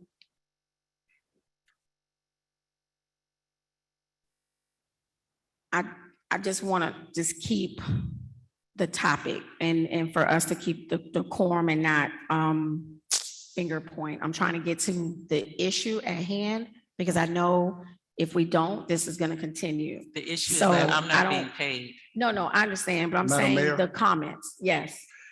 That notion is absolutely not true. The city attorney receives a monthly retainer of $16,000 every. That is not what I'm talking May I about. You finish, know it. Madam Mayor? The Okay. notion that the city attorney is not being paid is absolutely not true. The city attorney receives a monthly retainer of $16,000 every single month from this city. In addition to that, under her contract, she is also due litigation fees for cases that she sends to her own firm. Now, I have received 2 invoices from the city attorney's office since being here. They are not for the 2 months that I've been employed. The city attorney's invoices reach back 2 years. So according to her contract, and I'm going to read directly from her contract. And it's actually not. If for I- 2 Madam years. Mayor, if I And may. Madam Mayor, I'm asking that this conversation not digress to him having a prepared statement. from Madam Mayor, my- point of order. Yes, I'm because just simply clearly asking the to city be manager paid. has the floor. I'm If she can simply talk over asking him, to then be I can paid. talk over as well. Yes. I'm simply asking, he has the can't floor, explain Madam that. Mayor. He Point has of the order. floor. He has the floor. Thank you, Madam Mayor. Reading from her contracts, her contract says, best effort shall be made to ensure that all invoices shall be submitted to the city at the earliest available time. The city, and in a city manager managed city, the city refers to the city manager's office. The city reserves the right to audit city attorney's litigation invoices. For invoices that are over 2 years old that I have not been present for, they absolutely will be audited. Furthermore, the invoices need to be received. What we're discussing is 2 invoices that I've received from 2 years ago. We And passed it's this, not 2 if I years may ago. finish, That's a Madam lie, Mayor. but it's a lie. Madam Mayor, It's if I not may, 2 years ago. Madam Mayor, if I We may got- finish. Yes. If we can observe some. But it's not true. You if- often Okay, and say I'll let things you that are speak not after, true. but I'll let you speak after. I mean, if somebody has the floor, we got to give them the floor. And then I'll let you speak after. Thank you, Madam Mayor. This dais passed a resolution 2 weeks ago that directed the city attorney to turn in all of her invoices, 18 months of invoices. That's not true. It's not true. The city attorney is in breach and in violation of that very resolution. Let's say if it was 12 invoices, 12 months of invoices. If it was 12 invoices, the city attorney still has over a year in invoices that she has not turned in. So if indeed she is looking to be paid, she needs to follow that resolution, turn in her invoices, and follow the letter of her contract, for which I will be auditing them. Thank you, Madam Mayor. Madam Thank you. Mayor, he Yes. has no right whatsoever to sit here and tell you all that he is going to hold up my bills. Not 2 years ago, first of all, it was for January. I've given him January of 2021. I've given him December. He hasn't paid them. He's just holding them. He hasn't given me any reason why. He's calling it an audit. I don't know what the heck he's doing with it. What would he be auditing? If the issue is I need to bring him before the board, I'll do that. But for him to sit back and play king like he does with everything else in the city, with always operating out of his authority and things within his control, this is wrong. And so I'm asking this commission to take charge of this issue, because this is wrong. He can't do this. I have a contract. He's not auditing anything. He hasn't told me anything. He hasn't asked any questions. I submit bills that are way less than what they're supposed to be. I've been billing for one attorney since I've been here. Even if 3 of us are working on it, we're all sitting in a meeting, I bill for one attorney. Nobody has billed less for this city. There's nothing for him to audit. If I gave you my true billing, it would be 3 times as much. So this is really ridiculous. He knows that. We've had this conversation. And at this point, I mean, he's just being malicious and facetious, and that's how he operates. So And I don't know I'm when you gonna- guys are I'ma gonna stop- see him I'ma for stop who he that, 'cause is. now it's going too far. Madam Mayor, I'd like to say for the record, and I have endured verbal attacks from the city attorney on a weekly basis. I didn't even talk to you. I would no longer tolerate the verbal attacks of my character and my intentions. It is clear in her contracts, city reserves the right to audit city attorney's litigation invoices. I am operating within the 4 corners of the rights given to me within her contract. I would advise the city attorney to turn in all her invoices, whether she thinks those are 12, 13, 14, 15, 16, 17, 18, turn in all her invoices so that we can move forward with processing payment. This is not proper. I have a contract with you all. I'm supposed to be paid and normally it's been within 30 days. I'm supposed to be paid for the work that I'm doing. He's not telling, he doesn't control this. You all give him way too much latitude. This is ridiculous. You got somebody has to stand up and like let him know I need to be paid. Attorneys, am I recognized? You call my name. I don't know. I don't speak over people. I give the floor when it's open. So if she have the floor, let her talk. I was speaking. Yeah, well, thank you. Madam I'll wait my Attorney, turn. please, go ahead. Thank you, Madam Mayor. So per the attorney service contract, she's supposed to provide a budget after any litigation matter is, before it's even considered. So the fact that we're at a point where we're beyond a year billing, and this is not something that only comes from the manager's office. This is something that the state of Florida has, the auditor general's office in particular has took interest to, right? And had concerns with billing because they don't know what those numbers are. So as an entity that's charged with maintaining our finances, you know, it's an issue. It's an issue. And the only reason we're at this point is because for whatever reason, the attorney is behind in billing. So, you know, where do we go from here? That's the question. Madam Mayor, I have given somebody has to accept fault. I have given You can't the point budget. fingers I have and given the expect budget. a resolution. I Okay, have given but the we have budget. I'm trying to be We have to paid. respect the floor, like really, because it's not. But this is ridiculous. Our city attorney is literally our parliamentarian, and I can't even have a conversation on the floor without being interrupted. Like, this is ridiculous. How do we intend to govern in such an environment? This is ridiculous. So Okay, so everybody has placed their thoughts on the floor. However, I do want to say this. We know that there's a contract. There's, all of our, everyone has a contract. Mr. Williams, you have a contract, so does our attorney. Madam Mayor, just to correct the record, I do not have a contract. Well, it's a little small thing. But I do want to put this on record. I do want to say this, and the reason why I brought it up. We know that there are issues that are here, and I didn't want to bring it up tonight, but I know that it's not going to go anywhere unless we have the conversation. However, we, the dais, we are the ones that are I can't, not the word, I don't want to say the boss, but we are. And of all three charter members.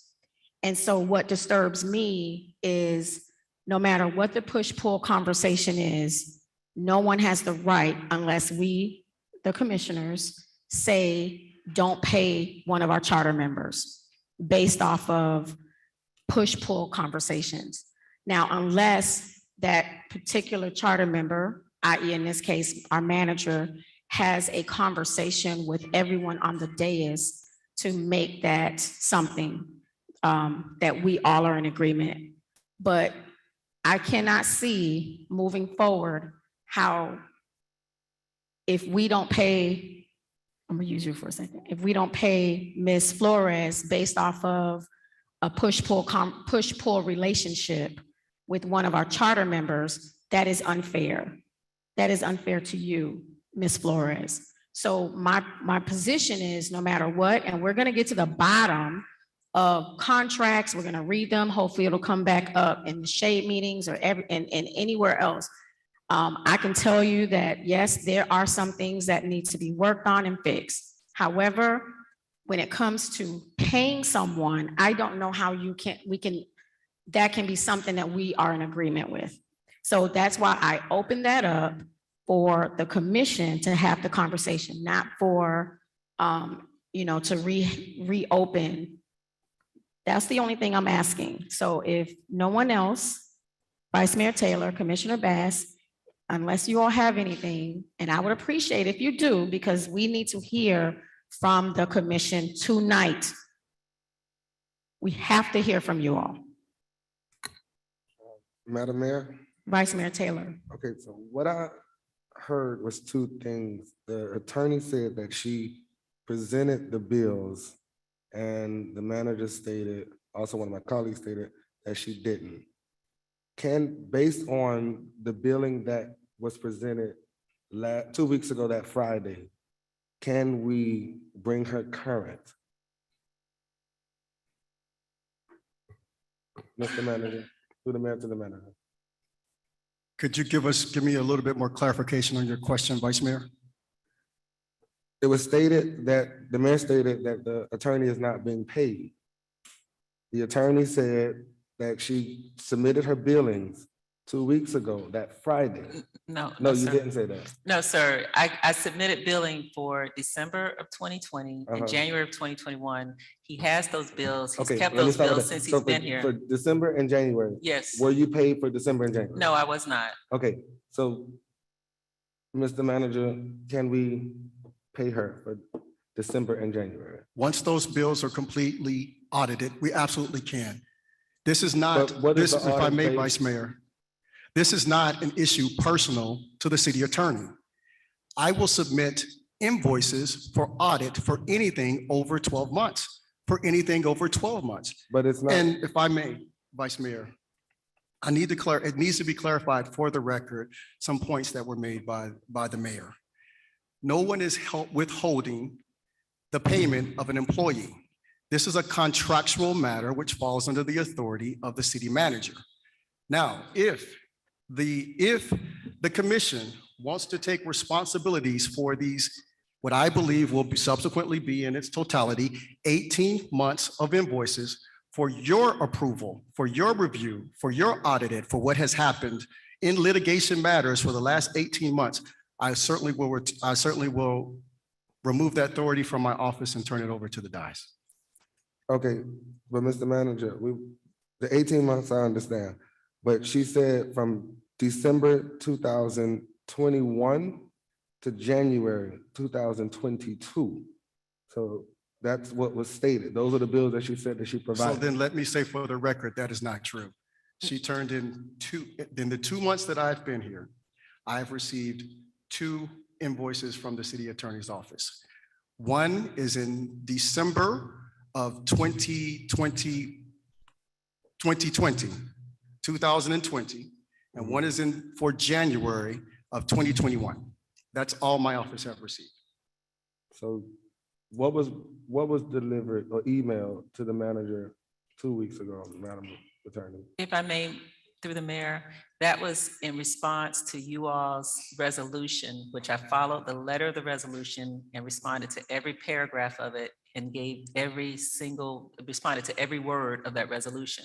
The question, I think, Vice Mayor, for Mr. Williams is, what does audit mean? Like, what in the world is he doing? He's saying he's auditing my bills. So does he have questions about the bills? Does he have, see, he's playing games. I believe that's what's happening. Well, okay, no, Madam Attorney, we're not gonna, that, Please.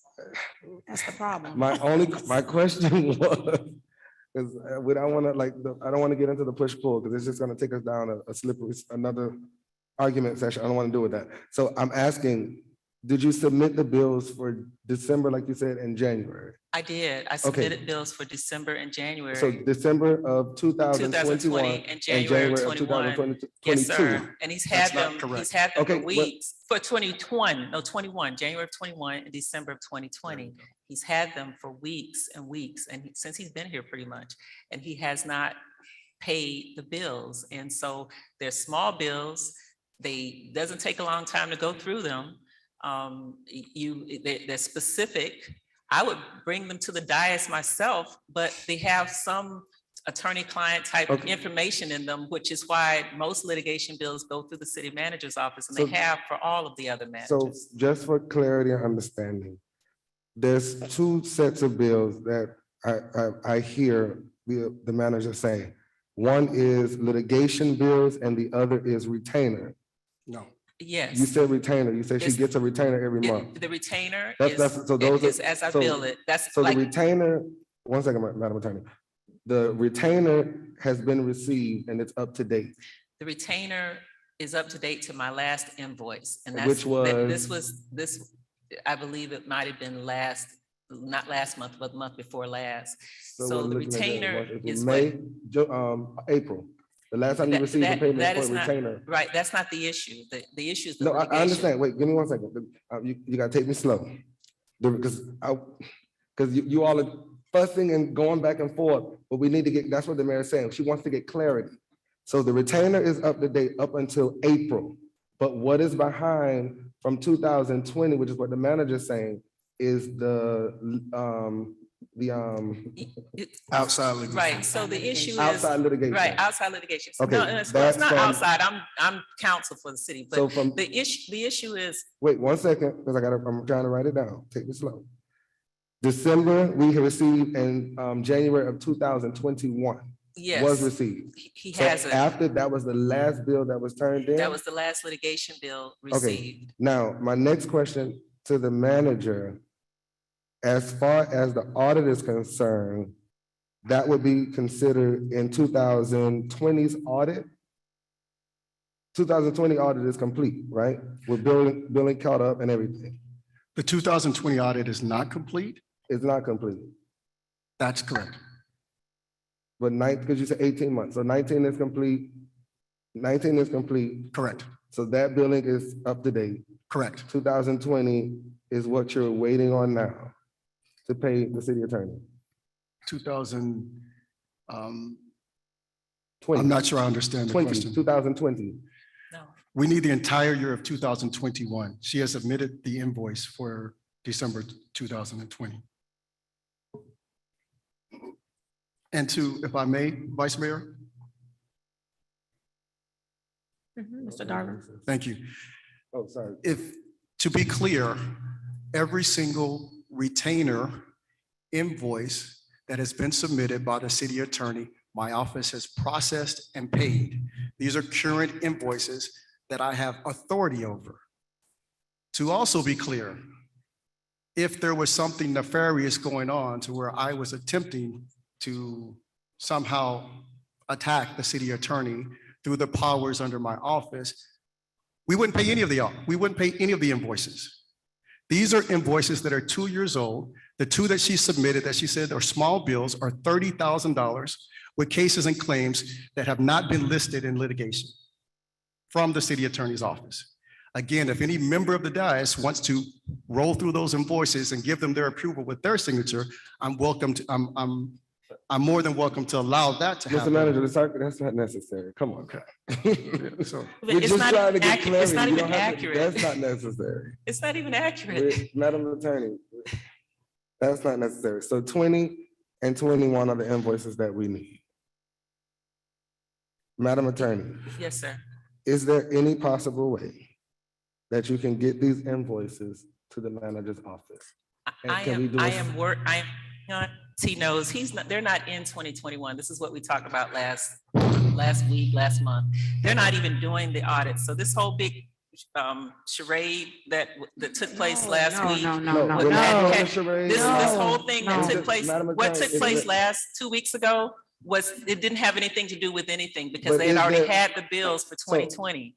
So he has all of the bills for 2020. For 2020, he has everything he needs. Doesn't need anything from me There for are no 2020. outstanding I'm bills. only asking, and I didn't mean to prolong this long. Honestly, I didn't, because I mean, what attorney wants to go through this on a dais, right? Nobody would want to go through this. What I'm asking is that you all direct him to pay me. And if he has questions, ask me whatever those questions are. We've given to Ms. Jerry Lazar, and Candace does this. She prepares a spreadsheet. We give the budgets. We've done that every year since we've been here. So when he says he doesn't have something, it's just not So accurate. the only- We have all the cases show up. You can go to each case. It's listed with, you can go on the docket. It's a public record. You can go on each case. You can pull it up. You can see the activity that's taking place. It's not anything that's secretive. It's not anything that you see the motions that are filed. You see the work we've done. If it's a deposition, there's a transcript. I mean, it's not like, it's not rocket science. He says he went to law school somewhere. It's not rocket All right, rocket there we science. go. You know, All it's right. easy. Okay, thank you, Madam Attorney. Let's Thank you. let him Yeah. know. Yeah. So Madam We're Mayor, not getting anywhere.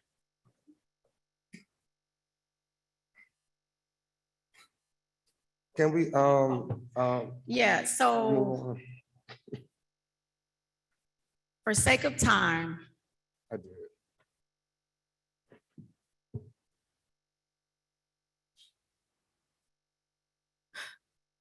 so I want to make sure I'm clear and not to, continue this. This is really bad because we, the dais, need to understand we need to understand both positions. And we get the positions, but here on the dais, we need to hear the positions. We need to understand, we need clarity. And it can't be where I want to bring one thing out, but then I don't want to talk about anything else. We either gonna bring it all out or we're not. But at the end of the day, there are two things. There's, you need to get paid, and I'm sorry, but I'm in agreement of that. However, there are billing issues that we need to fix, period. Those are just two opposite ends of the highway that we gotta connect to. We gotta connect these dots. And us being quiet and not saying anything and just allowing this to continue, it needs to be fixed. Commissioner Davis has very relevant points that need to be answered. They haven't been answered because we can't get in our feelings. We have to answer these questions. And unfortunately, Vice Mayor Taylor is trying to get a timeline, but every time his answers are just going left. So it's unfortunate because I don't know when this will come back. But I will say that, but it's got to come to a close this has to come to a close. And I don't know how it's gonna happen, but it needs to be fixed right here by us on the dais, period. Commissioner Davis. Thank you, Madam Mayor. I just wanted to make this point, because I think it will kind of highlight the scenario that we're in. So basically, the attorney's office is a year behind in billing outside legal fees. When we were elected in 2018, the city had not had an independent audit since 2015. So from the period of 2018 to current, we've been playing catch up with the audits. It is our chartered responsibility to ensure that the city has an annual independent audit. Those who were sitting in these same seats that we were sitting in decided, for whatever reason, not to have an audit. Here we are, 1 year behind, almost up to date with our audits. And we are closing out the 2020 audit, which we were in an 11-hour, literally just provided with some of the missing documents, which included documents from the attorney's office. Her position is, because we haven't reached the FY 21 audit, those bills that were incurred during that fiscal year don't need to be provided. I am of the opinion that in her contract, it states when any matter legally is initiated, we're supposed to be provided with a budget. That does not happen. We don't get a budget. We don't even get on-time billing, okay? Yeah, we have a budget for your retainer, but do we have a budget for outside legal fees? And when we ask you for a budget, you push back and ask for the finance department to make projections, which is not their purview and not their responsibility when you deal intimately with all of our legal matters. How can they provide an accurate number? And that is my position. And all I'm stating, Madam Mayor, is, listen, when we were afforded the opportunity to serve as elected representatives of this community, we've been doing our due diligence to bring things back in order, okay? This needs to come to a resolution. And I'm gonna leave it at that. Madam Mayor, so if I can speak to the budget issue, we give a budget. The budget is outlined in the spreadsheet. If you look at the spreadsheet that the manager passed out, each one of those, and there's just very few cases that we even have. Most of the cases, 90% of them go to the League of Cities, but the few cases that we have all have a budget line item on the far right-hand corner. So take a look at that long spreadsheet that the manager gave you all at the last meeting. That wasn't given just recently. That was given like that was months provided ago. And then by the manager's office, not your office. And before that, yes. And before, I know what it is. If I can finish, please. And before that, you've gotten budgets just like that on those kind of spreadsheets every year we've been here. They specifically outline. So what Commissioner Davis has been told that we don't give a budget is not true. The manager just got here. So for him to say that he doesn't know, and I don't even think we've had any new cases since he's been here. So for him to say I haven't done something in 60 days or whatever, he would just have no clue about that. He's just reading something from a contract. Madam Attorney, we are your superiors, and you don't present us a budget. The budget. But the budget doesn't. I've been up here 3 years. We've never been presented with a budget. We had numerous shade meetings, and we talked about the fiscal impact of certain decisions and certain outcomes, but we've never been provided with a budget. That's not true. Now you asked me to be quiet while you spoke, and I'm just going to ask you to give me the same courtesy. As far as the budget, we've given a budget. The budget is, what attorney has ever sat down with you and said, oh, here's a budget? Nobody does that. You give it to staff, and that's what your staff does, because they put together what they give you as the projections, which goes into the larger budget that they present from every department, and ours is one of them. So you've gotten that, okay? And we have shade meetings, and 90% of the shade meetings that we have are not even cases we're handling. They're cases that we we bring the attorneys in to present to you. This is going way outside. It's becoming kind of an opportunity to attack me. And that's great, because it's the only thing you can attack me on. I'm late on my billing. That's it, right? We do superb work for the city, have done it since we've been here. We catch pretty much everything, and it takes a lot of work, I gotta tell you. But I will say that I am asking that Commissioner Bass, Commissioner Vice Mayor Taylor, the mayor, I'm asking Commissioner Dominguez, if she's on the line, to please direct the city manager to pay us the billing that we have submitted for litigation. It is fair. He has no right to sit here and play guardhouse. No right whatsoever. And if he's auditing something, he needs to let us know what in the world he's auditing, because I don't even know. Okay, Mr. Manager, brief. Thank you. Madam Mayor, I'd like to call Mr. Anathan to the Oh, God, podium. no. I'm sorry. Oh, geez. I didn't mean that. I'm saying we're gonna be here all night. I think, Mr. Madam Manager. Mayor, a point has been made that has been going back and forth. Okay. Brief, Mr. That is unfair, Brief. Madam Mayor, because he's been texting him since I've been sitting him watching him. That is unfair. You And lack I would integrity. ask that. You lack integrity. There's not You lack integrity. You lack integrity. anything Madam hidden. Madam Chair, point of order. You lack integrity. You lack integrity. If we can't, we're never going to get any resolve. This is gonna keep coming back. It's going to come regardless. He just needs to And if pay we don't, I can't, Madam Mayor, I can't understand why we cannot have this conversation in a civilized, respectable manner in the public. Like, we've debated more hotbed issues than this. Like, this is billing.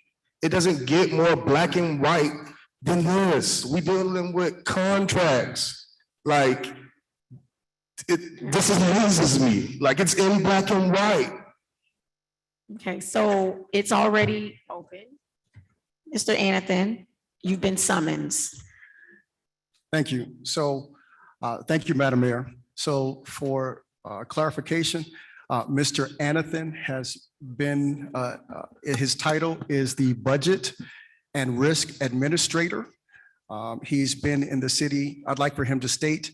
2 years. He's been in the city for 2 years. And the question proposed to you, Mr. Anathan, in the 2 years, well, first, let me read the line in the contract. For all litigation, attorney shall prepare a proposed budget within 60 days of any such litigation activity. Mr. Anathan, have you ever received during your tenure here with the city of Opa-locka a proposed budget for any litigation from the city attorney's office? No, sir, I've not seen that level of detail. Thank you, Mr. Anathan. And Madam Mayor, what we've given on a spreadsheet is the budget, and those are the budgets. That's the budget that we give for each case. That's what we give for each case. That And it's on the has spread, never it's on the happened. spreadsheet that you have, and you can go and look at the spreadsheet from the year before that and the year before that. This is going all outside of what. So there's was two brought things up. that was, so there's two Thank you, things Mr. that was Anathan. on the table. The city attorney to get paid. And were the bills up to date? Now, I believe we clarified that, Commissioner Davis. We know that there's the billing that we need to, it needs to be up to date. The connection to the audit, we're still looking for the receipts. I don't know. It's just based off of There's no. hearsay. However, my question, and thank you, Mr. Anathan, if I don't have a question. But again, the only thing that I opened up was the bills our attorney needs to be paid. We can go down this rabbit hole and it's not fair. And that's just the point that I'm making. I don't know You know, again, anyone else? We've heard everything. It doesn't seem like there's gonna be any resolve tonight. But I don't know how that can continue to happen. We do, however, need to take a look at the contract. Everyone on this dais needs to take a look at the contract to make sure, because what I'm hearing is if things are being put on a spreadsheet and the city manager's office, the finance department is saying that's not what we need. We need something sufficient. Then there has to be something that everyone can come to an agreement where that particular budget for litigation, which is in the contract, by the way, that is going to suffice for the city. Now, I do hear that that has been the norm. However, if that's something that we need to come to the table, maybe as the dais, we need to do that to figure out what's going to be sufficient so that the city can create a working and living, breathing document for budgetary concerns so that they know where they need to make sure that they go moving forward. Because from my understanding, this is a projection of what needs to be paid out. And if we can't make that projection as a city, that's a problem, because we have to know now what that money that we're expected to pay out is going to be. Madam Mayor, I've already given that. I've given that, and I gave it again. I gave it again, and right the day after we had this last meeting. I've given you. So that is not the Madam issue at this Attorney. point. I'm sorry. Forgive me, Madam Mayor. I'm going to go ahead and leave. So I'm only saying, you mentioned before that you put on a spreadsheet. Clearly, the spreadsheet is not what the city is looking for.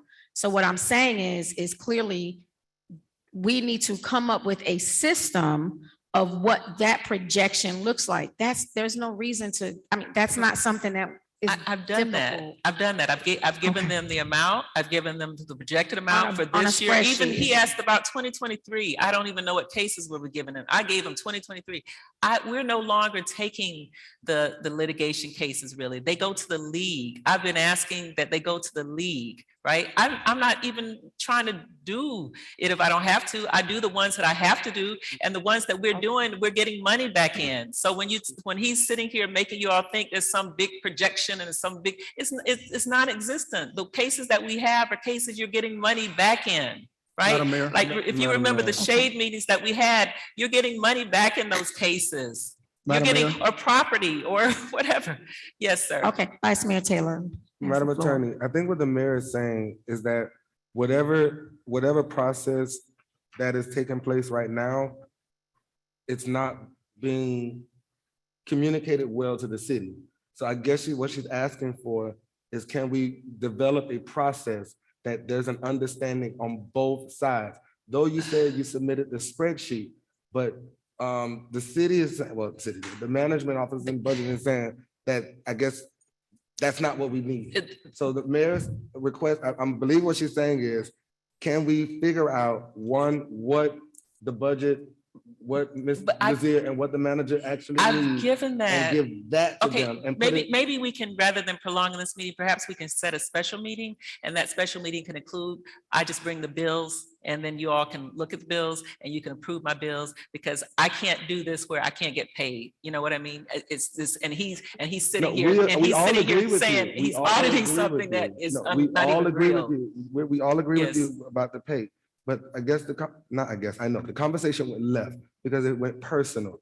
We're all in agreement. We're all in agreement that you should be paid. Everybody who does the work should be paid. Well, perhaps y'all can tell him that, or vote on let me it speak to tonight, that, or Vice Mayor. let him understand that so that But he the mayor understands is that I can trying get. to make sure that going forward, that there's a process and that this does not happen again. I have think followed. that's what you're saying. Yes, sir. And I Okay. followed the process that Mr. Brown was following before I even came. We So put it we're on the not same- talking on the about Mr. same Brown. spreadsheet. We did the same thing Madam- we continued I don't- Madam what Attorney. was happening then. So, We also it got was went left behind and the audit Yeah. when Mr. Brown was the attorney. Madam Mayor.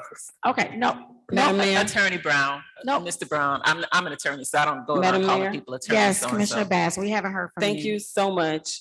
I've sat here and I've listened to all of this going backward and forth. And I understand where the city manager is coming from. I understand where the attorney is coming from. But at the same time, they're not speaking the same language. And my wish would be that Mr. Athens, he developed whatever it is that he deemed necessary for the attorney to do what needs to be done so he can understand what she is giving to him, because apparently the spreadsheet is not working. Yeah. So if it be the will of the city manager to direct Mr. Athens to come with whatever word he wants to use, this is what we need, and this is what we need in it, maybe that will close this conversation.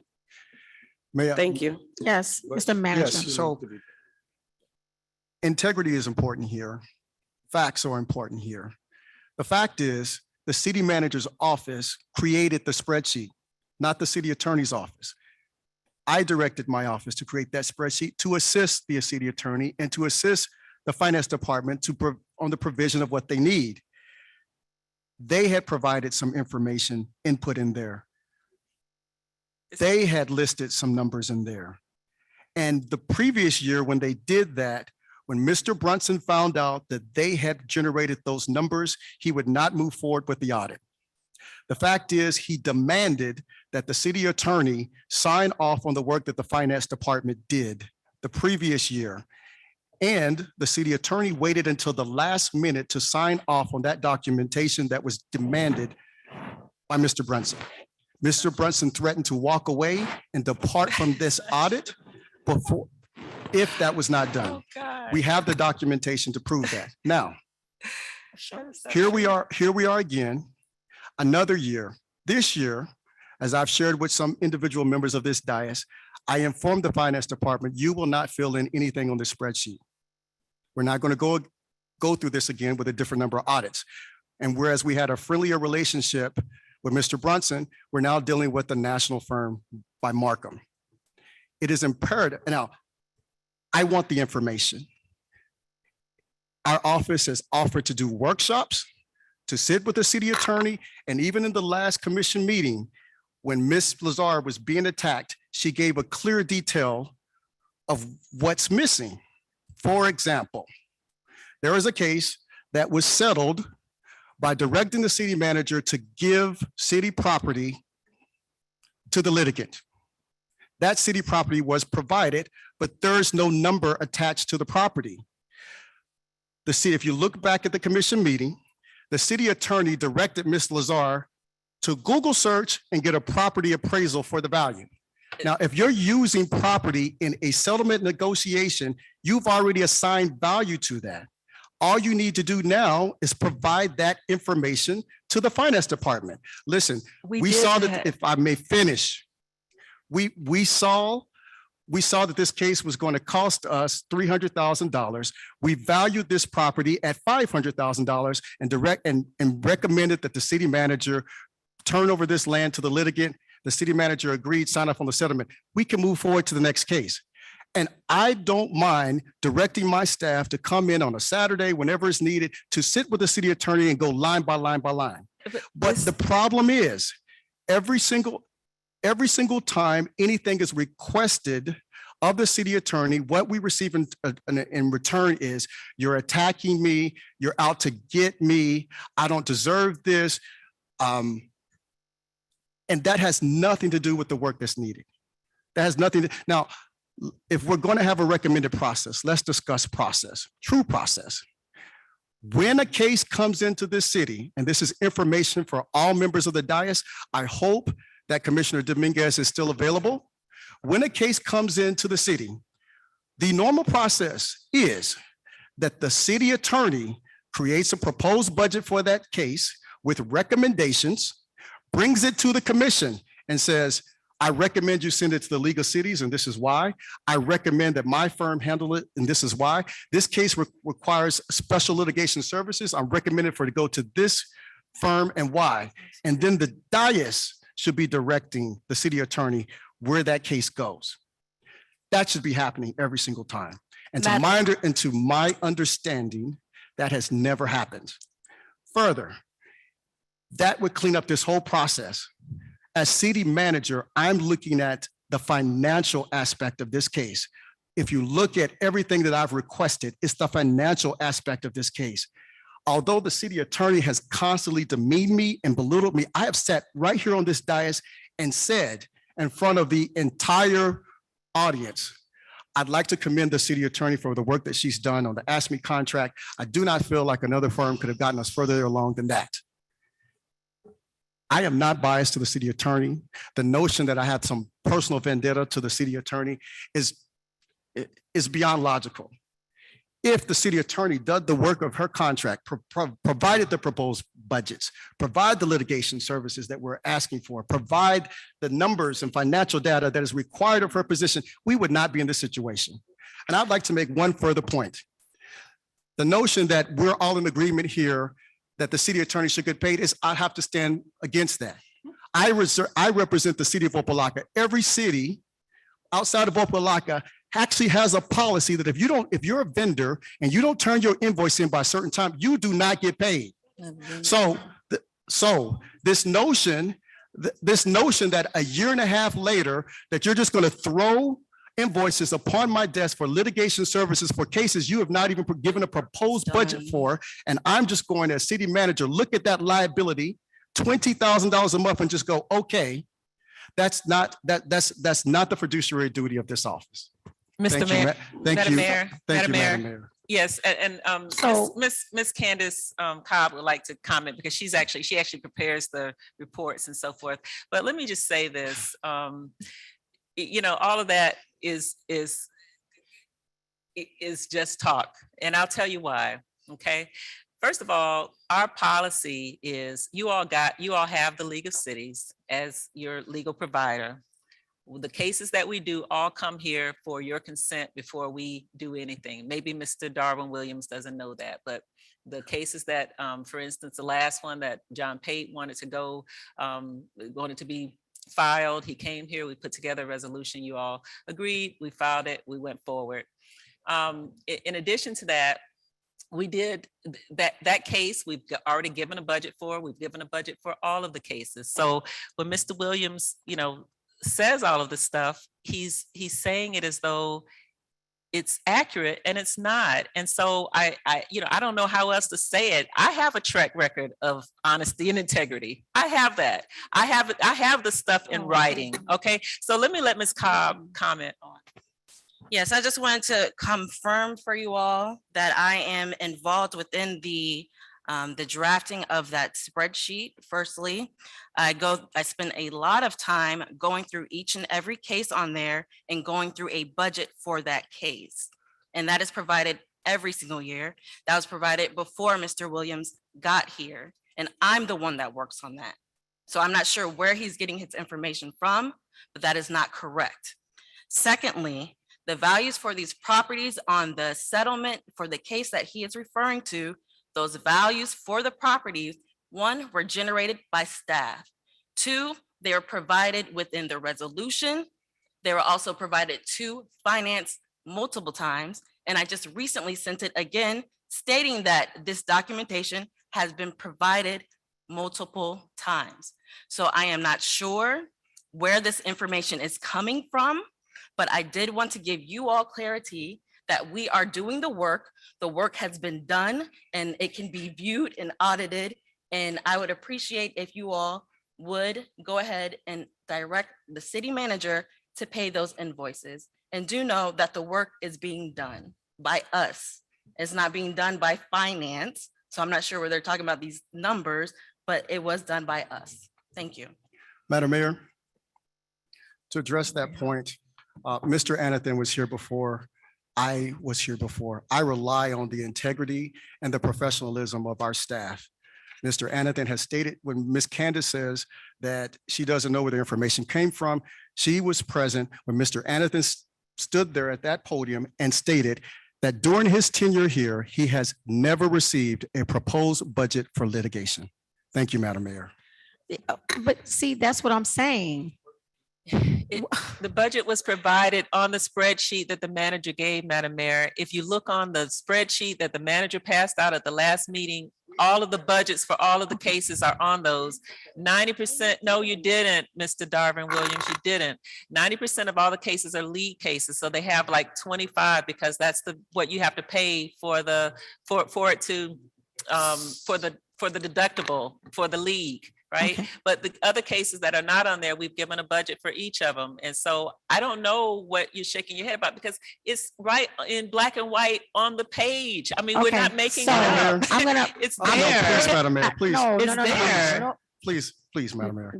You know, and Let's- so I just I want wasn't finished. If I wasn't through finished. the I city- listened to you for like minutes at a time, painfully. I wasn't finished. 3 seconds.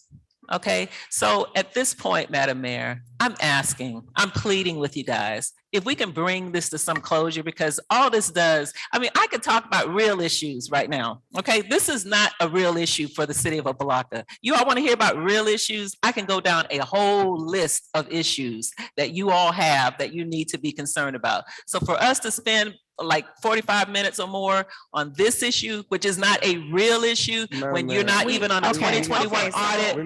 Yeah, I mean, I think this is unfair to my firm. We That was deserve the point I to made, we deserve to Commissioner be Lee. paid. It's not We fair. deserve to be paid. The invoices that he has, he's not doing any kind of audit. Madam He Attorney. can Madam look Mayor, at can we it. He just can put a look at it. motion Hold easily. on, hold on, suspend debate? hold on, because Madam it's, Please. so I'm going to stop. We're not getting anywhere. However, I'm going to talk to our dais right now. It is my opinion, and we can have this discussion further, but I think we need to act. It is my opinion that we bring in Florida League of Cities to give us an assessment. Because right now, it is just, the road is too divided.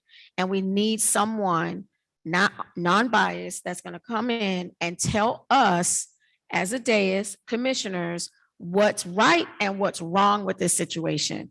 Madam Mayor, if I may suggest, the Auditor let me General's finish. office it was stated at the last Financial Emergency Board meeting, Madam Mayor, in December of 2021.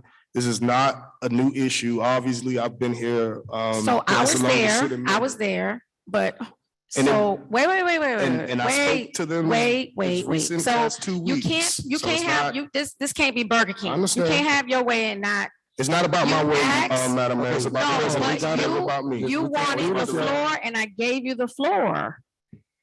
I gave you the floor. I gave everybody the floor because I don't want to be accused of not letting everybody have the floor. And I'm here making a statement, and just, this is the problem. Every time it's something somebody don't like, you all turn your mics on and just blurt out what you want, and that's disrespectful. I mean, Madam Mayor, I sat here and gave everybody the But I floor gave and you the everybody floor. talked over me. The attorney did it. I didn't talk over There was you. no. We need to stop the Commissioner argument. Davis, Please. I'm saying, I was, to be honest, we all were duly elected. We all have a voice up here. Nobody's not gonna but stop let me what I have have my to say. We voice. need to Period. stop the back Commissioner and forth, Davis. please. Please, let me have my voice and I will let you have your voice. That's all I'm saying. Let's just not disrespect each other. And all I'm saying is, and I was there when I heard exactly what you're talking about. You are correct. So nobody's disputing that. What I'm saying is that it is going to be a situation that we're not going to fix overnight. And we're going to be around and around. So I would like someone, and I'm going to meet with Madam Clerk so that we can reach out to Florida League of Cities and have someone come in and just stand right there, just like we had today, and let us know which way that we need to move, period. And I don't know if that's, and I get it. That's not something that everybody wants to hear, but that's what I want to do right now. Madam Mayor, if I Yes, just may Commissioner Davis. just offer a suggestion. I'm not sure if the Florida League of Cities is the proper entity to provide the sort of feedback I think we're looking for. In my opinion, I think the state of Florida Auditor General's office would be the more appropriate office, being that they are dealing with our finances and have dealt with our finances and have spoken to me and past and present members of the commission about this same issue. So if we are to invite any regulatory agency to speak to the matter, which by the way, I've already done, I've already spoke to the state several times, as well as our finance department, who both share the same sort of concerns. But if any agency is to be recommended, at least in my opinion, I feel that the Auditor General's office should have that priority. Madam Mayor. So I'm gonna, we're talking. So I'm going to have that request only because I don't want anyone that is biased. If we're talking about an audit and what should be in that audit, what needs to be in that audit, I need someone to stand here in front of me and tell me that this needs to be given for the audit and not, I'm sorry, not anyone else, but I need someone that's not biased, that is a third party outside of the situation. That is what I'm requesting. And I don't know if I need to make a motion, but Madam Clerk, Mayor, if I may, your auditors can do that. Your auditors can do that. I want someone from Florida League of Cities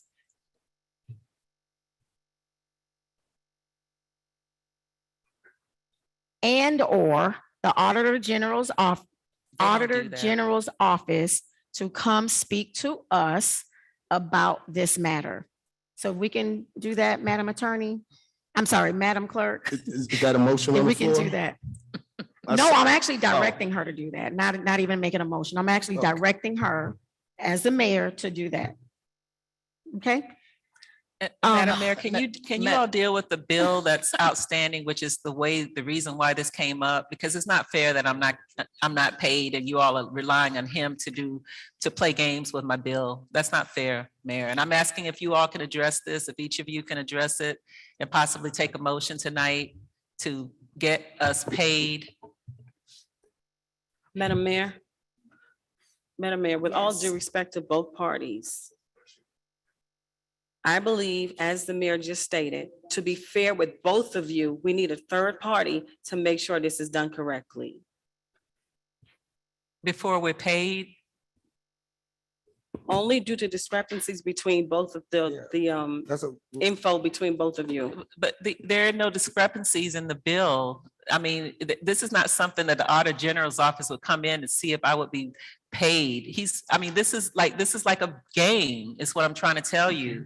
There's no discrepancy with my bill. And so I'm asking that maybe what we can do is set a special meeting so we can go through it and you all can ask any questions that you have, because you can audit it yourself. I would ask that it just be turned over to you all to do. And we do it in special. Like I said before, we all agree that you should be paid. You have to But tell the them. problem is, we all agree that you should be paid, but like my colleague said, there's the discretion, I didn't even say the right word I'm saying, but the issues, the back and forth. So what the mayor is proposing, like she suggested, to have a special meeting. And in that special meeting, we will discuss the billing, we will discuss what took place tonight, but she wants to bring in a mediator in order to resolve the issue. Don't get us wrong. We all are saying the same thing. We agree, you should be paid. We should be paid, but the manager's saying the billing is something, there's issues in the billing. There's You're no saying issue in the issue. billing. I understand, Madam Attorney, but we just want to, we as a commission, as the mayor says, what gives us pause is the back and forth. So we want to make sure that we're doing our due diligence and not doing the wrong thing. We agree, you should be paid. You did the work, you should be paid. But the problem is the findings, if you will. But we're gonna, let's have it, like the mayor said, I totally agree with it. And if there needs to be a motion that the mayor said about having a special meeting to do that, I'll second that motion. To have a special meeting in order to discuss the attorney's billing, past, present, and future. Okay. And to ensure, not ensure, but make sure how we pay going forward. We just wanna make sure we're doing our due diligence. Can we do that at Just 4:30 allow- on the 29th, since we're going to be here for the shade meetings Madam anyway? Attorney, what we let the commission set our own meetings, please. That way we move, because we don't want it to look like the mayor said, that we've been pulled in any direction. We want it to be fair. We got it. So if you want to poll for the 29th, we'll poll for the 29th. Poll for next week. You want to poll for tomorrow, we'll poll. But just allow us to, like the manager said, investigate it on our own, get clarity on our own. Just allow us to do our homework. That's all we're asking. We believe you should be paid, but just allow the commission to do our homework. That's all we're asking. So the mayor had a motion to do to direct the city clerk to do a special meeting, also to find a third party, be it the League of Cities and or the Auditor General, Auditor General. I will second that motion, Madam Clerk. And tomorrow we're asking you through the mayor that you poll the commission on various dates for that special meeting. We need to end this conversation. The motion is on the floor. Roll call, Madam Clerk. Vice Mayor Taylor, Yes. Commissioner Baz. Yes. We didn't hear you, ma'am. Commissioner Baz. Oh, okay. Commissioner Davis, Yes. Mayor Williams. Yes, Motion passes 4-0. thank you. Are there any official board appointments? No, Madam Mayor. Thank you. Can I have a motion for adjourn? Motion to adjourn. Motion Second. adjourned, second. We are adjourned. Thank you. Have a great evening.